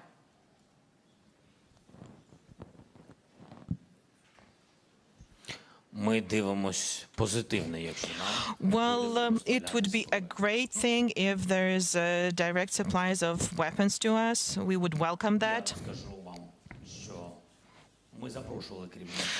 We actually invited the leadership of South Korea to come to Ukraine. We were working on a visit of our Prime Minister to South Korea. This was at the time when it was very hard for me to leave the country. We are very much interested in our relations. That is very important for us, and I think that we can continue it, and that's it. What can I say? There are some details what we discussed with other countries about your great country, and I hope that you will find possibilities to help Ukraine. Thank you so much. Thank you, Rada TV channel.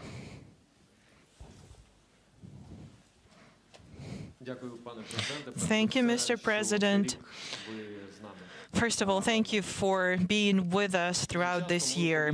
Very often we hear since the onset of the full-scale war some public forecasts, some information about critical moments, turning points.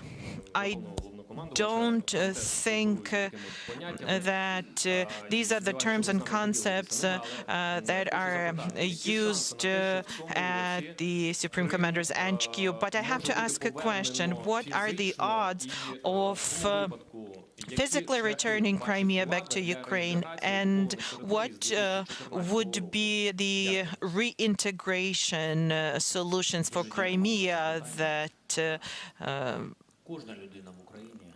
hasn't been with us since 2014. Everyone in Ukraine really wants the next step to be the final one, the victorious one. And very often someone gets emotional when talking to the media, even governmental officials of different levels. They sometimes say that in some time this and that is going to happen. Why? Because everybody wants it to happen. Everybody wants to bring back all of our territories. Well, we're all human beings. Sometimes these are mistakes, but we want the victory so bad because we deserve it. We really want the war to be over. We really want peace. We really want to return everything, to return our people, to bring our people back.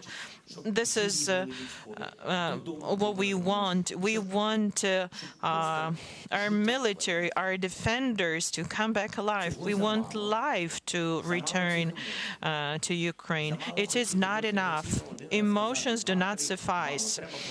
Emotional statements are not enough. So regarding steps to be taken, there's only one thing that I can say. It all depends on us, and I'm grateful to you for being here throughout this year, and it all depends on us. There are military steps to be taken, and we are getting ready. We are ready in spirit, and we are getting ready as far as weapons are concerned, as far as forming brigades, attack brigades are concerned. We are sending different people to train, not only in Ukraine, we're sending people to train in other countries because there are different weapons and we need to be ready. And there will be fair deoccupation steps and measures, and we can only hope that they succeed. BC, please. First row.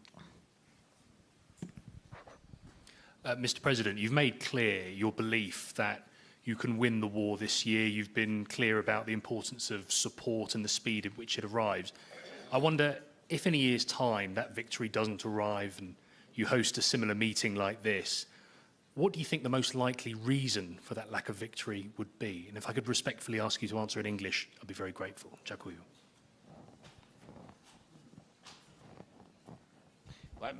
Yeah, no, I can. But what the question was? What about if we can't? I mean that if we can't win. If victory hasn't arrived for you by this time next year, what do you think the most likely reason for that would be?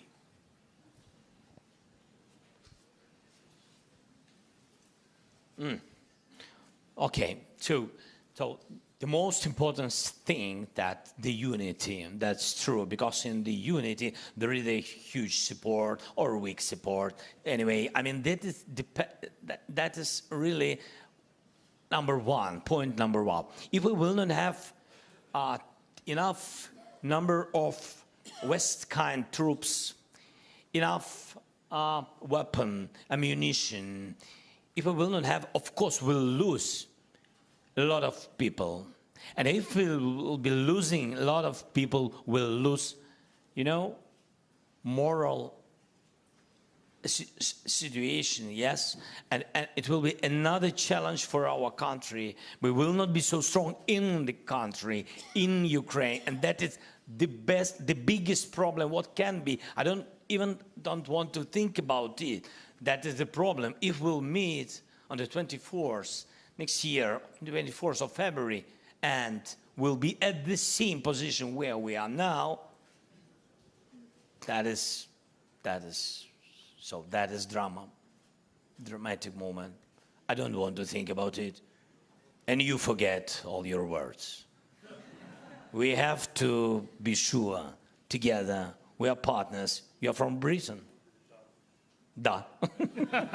I see. I see. Okay. Thank you so much. We'll win. Далі запитання, будь ласка, від... Where our aircraft's Typhoon? Please ask my friend Rishi.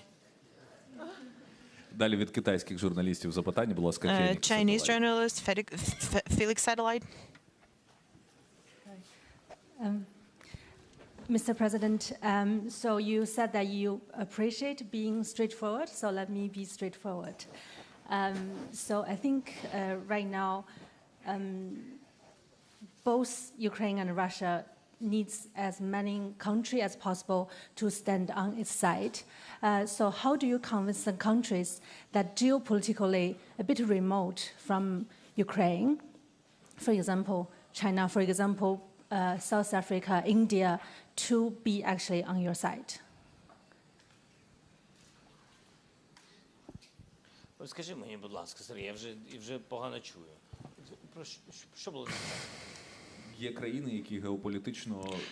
There are countries that are geopolitically far from Ukraine. І Південна Африка. Що плануєте? And South Africa. Що So what can you tell them? How do you encourage them to side with us? First of all, I plan to meet with Xi Jinping, and I think that would be useful to our countries and to global security. We have a significant commodities turnover, trade with China. And,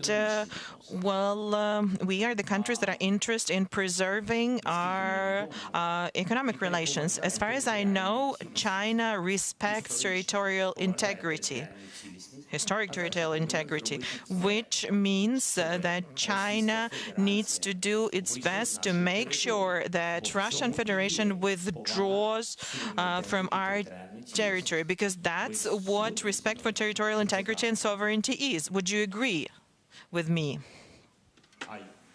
Yes. It's great. It's very good, soft step forward. І це дуже важливо, що ми одне одного розуміємо. And it's great that we are on the same page. You see, I'm already starting public diplomatic relations here. I think live people cannot be killed. Would you agree with me?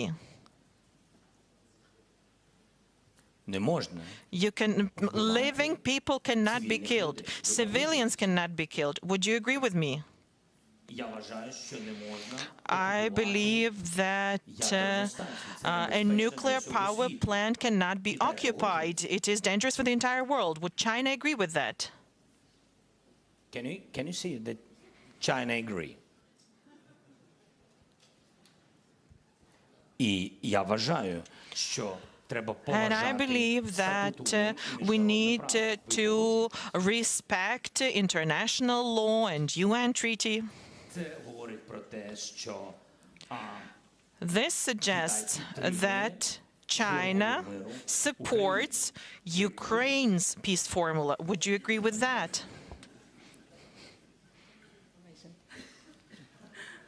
You see, we have so many common issues. We have to speak between us without somebody else. Okay. Thank you so much. Давайте далі запитання від So, Аргентини. let's have a question from Argentina then. Maybe the journalist will say that this country is also politically distant from Ukraine. We'll see. Thank you, Mr. President. I want to ask for a selfie, but maybe an exclusive interview would be great. Could be after We'll discuss it later. It has been said many times that this is a war not only about territory, but about two different ways of understanding the war. It's a war of values. Taking into account this difference, in which place do you think, in which place do you place the countries of South America, taking into account that Argentina, Venezuela, Mexico, they have some roots or some bounds with Russia. And this, I'm talking about the government, not the people, which is completely different. So this is my question. In which of these two ways of understanding the war do you place our countries? And if there is any specific support that you will expect from us? Thank you. Thank you for the question. I have answered partially the questions on South America. We are interested in having relations, in understanding what exactly is happening in Ukraine. The Russian Federation has made a large informational campaign on the territory of Latin American countries based on their previous bounds. We are interested in you learning the true information. We have shared values. I don't want to repeat about this. We need to talk, really.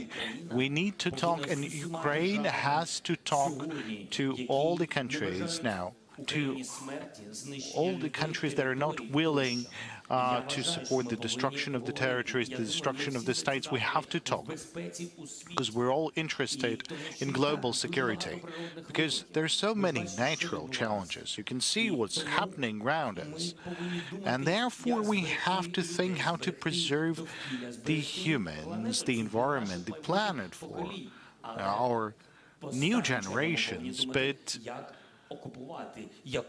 we shouldn't think of how to occupy, how to make aggressive steps, how to wage wars, and how to create war and create military conflicts. So at this point, we're on the safe side. Same side. I just want us to know one another. We are lacking the embassies. Unfortunately, we weren't represented at all the continents that we talk about now so much.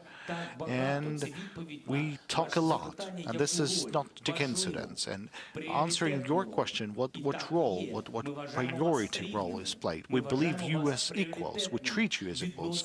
We treat you as countries that have a priority in terms of the relationship and building relationship. We can think not only about the security, we could also talk about things that are so much important to your business, to your people, anything that you might be economically interested in. Now the question from Reuters. I think it's in the other corner. Please. Max Gunder from Reuters. Currently, the United States still have not provided Ukraine with long-range weapons like ATACMS that Ukraine have requested. Now, does that make the deoccupation more complicated this year? Thank you for this question. I had a very frank conversation with the United States and with the EU countries, and that's one of the reasons for me to go to the EU and to UK and to the United States. Now, they know. You know, it's hard to kind of realize, based on the informational space, what was in Kherson, what was the deoccupation steps, why or where did they redeploy this 40,000 men, why the East has become reinforced. They don't know all these details, that the enemy was running. We were pressing them hard. We were making them retreat from one bank to another bank, and now they're deploying the weaponry on the other bank and hitting our civilians. And we have to keep on saying and explaining that long-range weapons is about the protection of our civilians, because many partners, they have their own kind of thoughts in terms of supplying ATACMS and such powerful weapons. And by the way, we've agreed with UK a different kind, but still it's a long-range weaponry, and we had to work a lot because there's different kind of realization in terms of Ukraine needs long-range weapons to fight or to hit targets on the territory of Russia. And there's, thanks to Telegram channels, there's different sources of information. There are institutions that represented many countries around the world. I don't know why this is happening. In some cases, that's an informational policy of Russia, like a wave of disinformation or misinformation. Now, in some cases, that's internal fears that Ukraine could not be provided with F-16 ATACMS or others, because Ukraine would be hitting targets at on the territory of Russian Federation. But I want to tell you publicly now, we are working hard so that people have understood that Russia has deployed their weaponry specifically at a certain range on the occupied territory in order to kill civilian population. Now, we need to hit those targets and defend our territory. and defend our people, to hit the weapons of Russians that are currently located on the territory of Ukraine. We are protecting our own population. We have Kherson. I've explained a lot. I've talked about the banks, I talked about the details, the streets, the amount of population. That's a wonderful city with a population of over 500,000 before the invasion. And then when we've deoccupied and the people were happy, there were only 85,000 people. Only 85,000. Someone was forcibly deported, others were killed.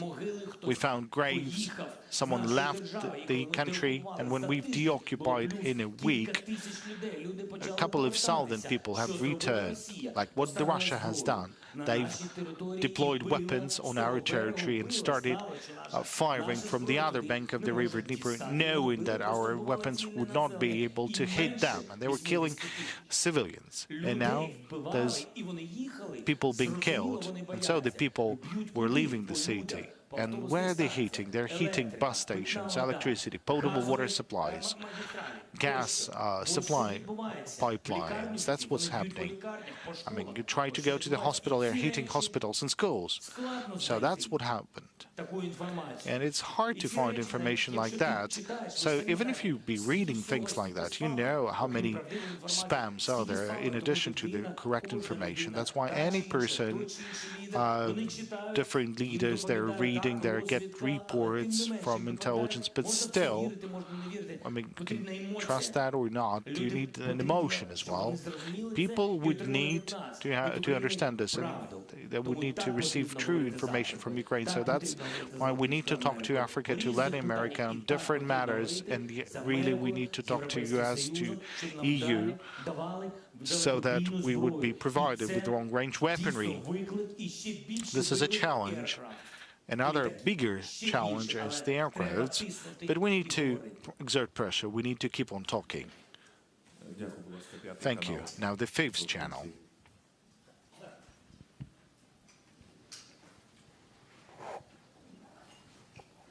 Mr. President, thank you for having a chance to have this question by the fifth channel. We were disconnected from the news environment. We were not allowed to operate. But when US and NATO were warning about full-scale war, you called upon the Ukrainians to not listen to the provocation. Now, do you kind of rethink that shouldn't be the case? And do you think that it was your personal mistake that the citizens were not well prepared for this war? And what could be the punishment for the ex-head of the Security Service of Ukraine and your friend Ivan Bakanov? Do you think he's in Ukraine? And do you agree that because of FSSU? Thank you for report. It was good. I thought I was here on the 24th of February. I wasn't going anywhere. And I think that's important, that we have not lost the country. And yes, it's thanks to the people of Ukraine, and that's thanks to the armed forces of Ukraine. And I guess that's thanks to me as well, a bit.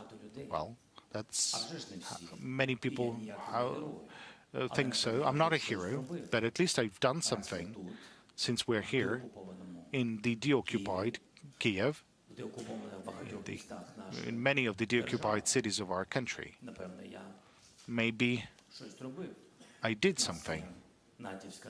We have NATO weaponry, and we are fighting, and we're not signing any treacherous agreements like Minsk agreements or whatsoever. Well, that might be not something that is comfortable for you to hear, but I'm grateful for your presence. It's great, and I know that you will be here still. You will still work. That's wonderful. But what's the essence? That we will win.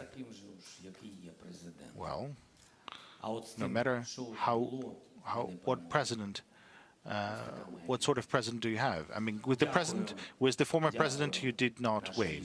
So I'm grateful to the journalists, to soldiers, to journalists. And it's good that you're on TV, and it's good that despite different accusations that I'm a president of Ukraine, that I have destroyed the Russian presence in the Ukrainian parliament, I have destroyed the Russian channels in Ukraine, and I have destroyed the oligarchs. I'm sorry, but one of those oligarchs is the owner of your country, of your channel. Apologize, of your channel. Let's have the next question from the Latvian channel, please. Дуже дякую, Latvian television. Thank you. Mr. President, we in the Baltic states and in Latvia, of course, totally understand that Ukraine is fighting also for us, and we are really thankful and appreciate that.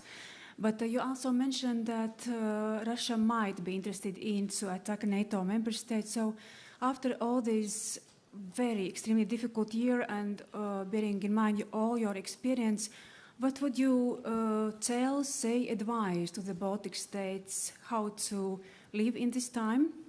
Despite that we are NATO member states, EU country, but still we are bordering Russia and we have been threatened all of the time. Thank you. From the first day, thank you very much. I really appreciate for all that support the Baltic countries gave to Ukraine, and you know that from the first days of occupation and even before it, we had such important conversations and decisions from all the Baltic countries. Especially, I had meetings with Gitanas Nausėda, the president of Litva, and Lithuanian president, and with Latvia we have, and Estonia.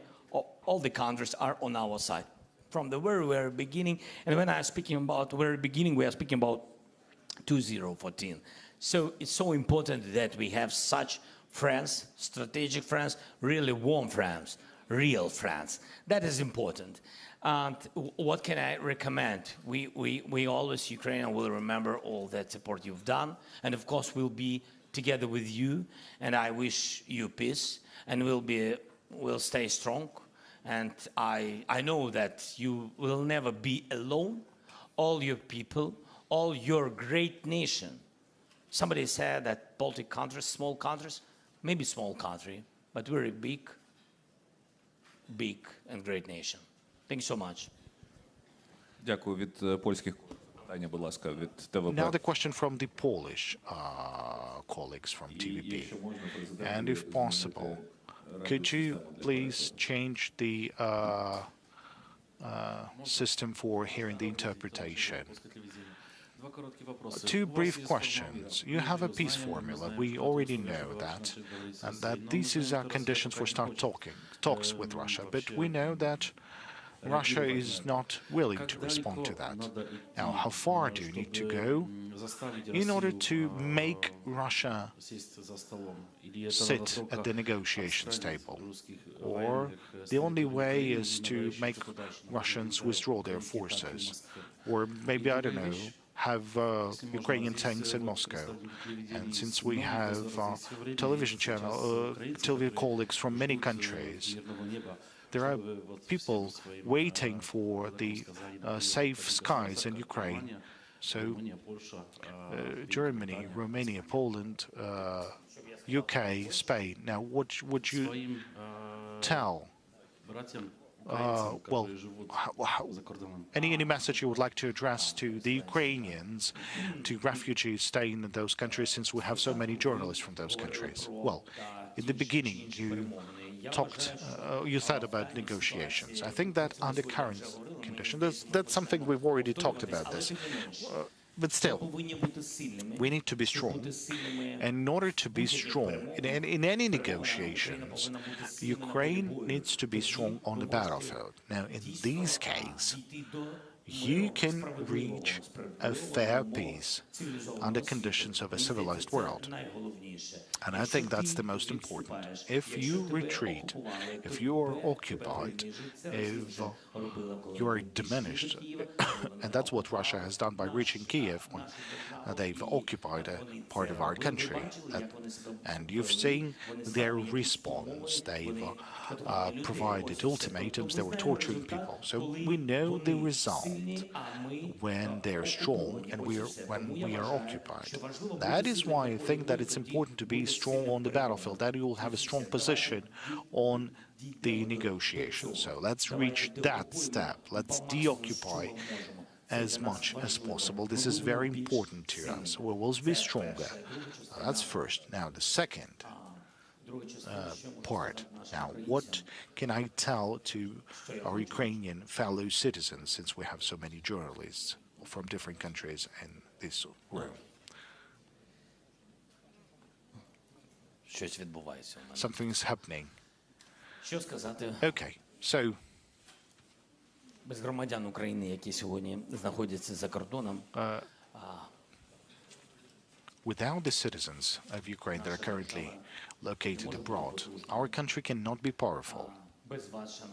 Without you, fellow Ukrainians, with all the love with all the words of gratitude to all those countries that are hosting you. Remember that you are Ukrainians. You're not Romanians, nor Polish, nor Germans. Now, with all the words of gratitude to those countries that are hosting you, they've done a lot. They're supporting you. But I want you to know,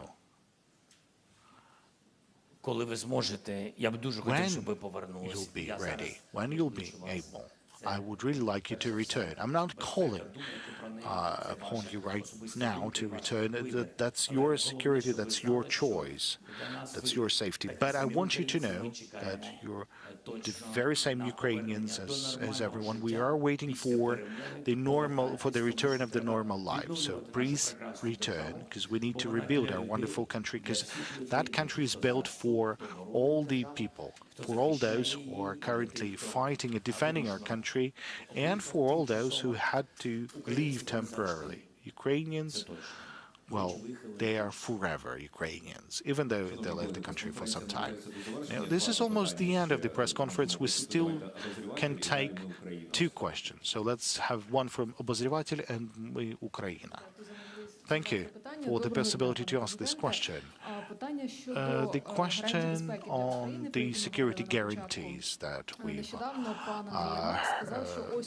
touched upon earlier. Just recently, Andriy Yermak said that we're about to have the security agreement, security guarantees, and Rishi Sunak said that hopefully they could be approved by July. And what are other countries considering the approval of the security guarantees? Anyone before the war and after the war?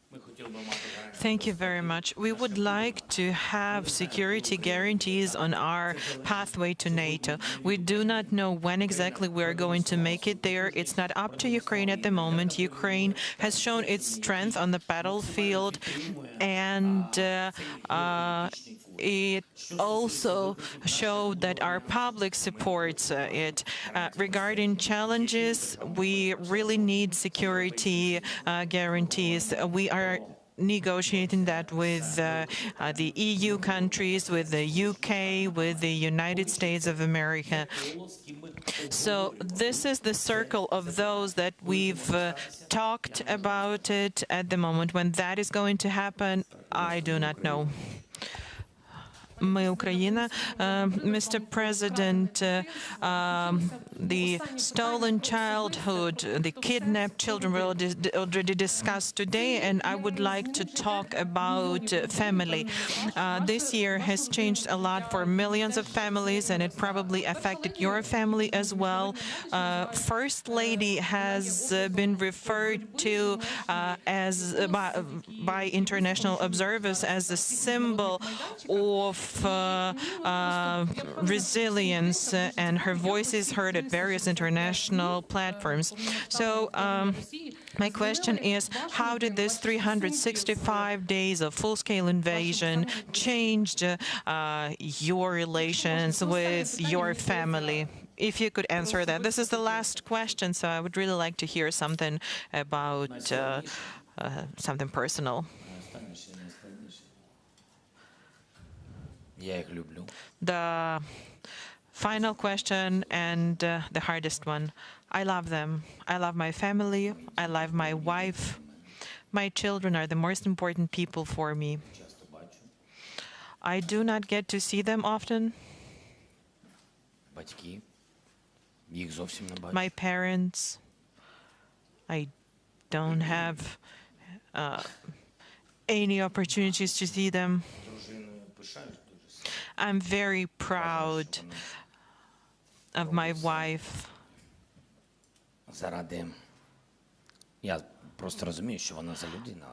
I know what kind of person she is, and I know that she is doing everything she can for the sake of children and the country, and of course it's a great thing for her to do something for the sake of me. Well, on a joking note, they're all in my heart, of course. And I was actually honest with you when I said that this is the hardest question, and I'm having a hard time finding words. The most important thing is not to let them down. The most important thing is to make sure that my children are proud of me. And I am happy that they're in Ukraine, that they go to Ukrainian universities. It is very important for a president of Ukraine, for the incumbent president or for the previous president. When you're a president of a country in war, you have to be here because the men and women are dying here, and it's important for your wife and your children to be here. I cannot order them to be here. What's important is that they are this kind of people, and I'm very lucky to have this family and this country. I can see there are a lot of questions, but unfortunately 2.5 hours were not enough to address all of the questions. But this has been a very hard week and a very hard day, so we have to wrap up now. Thank you, everyone.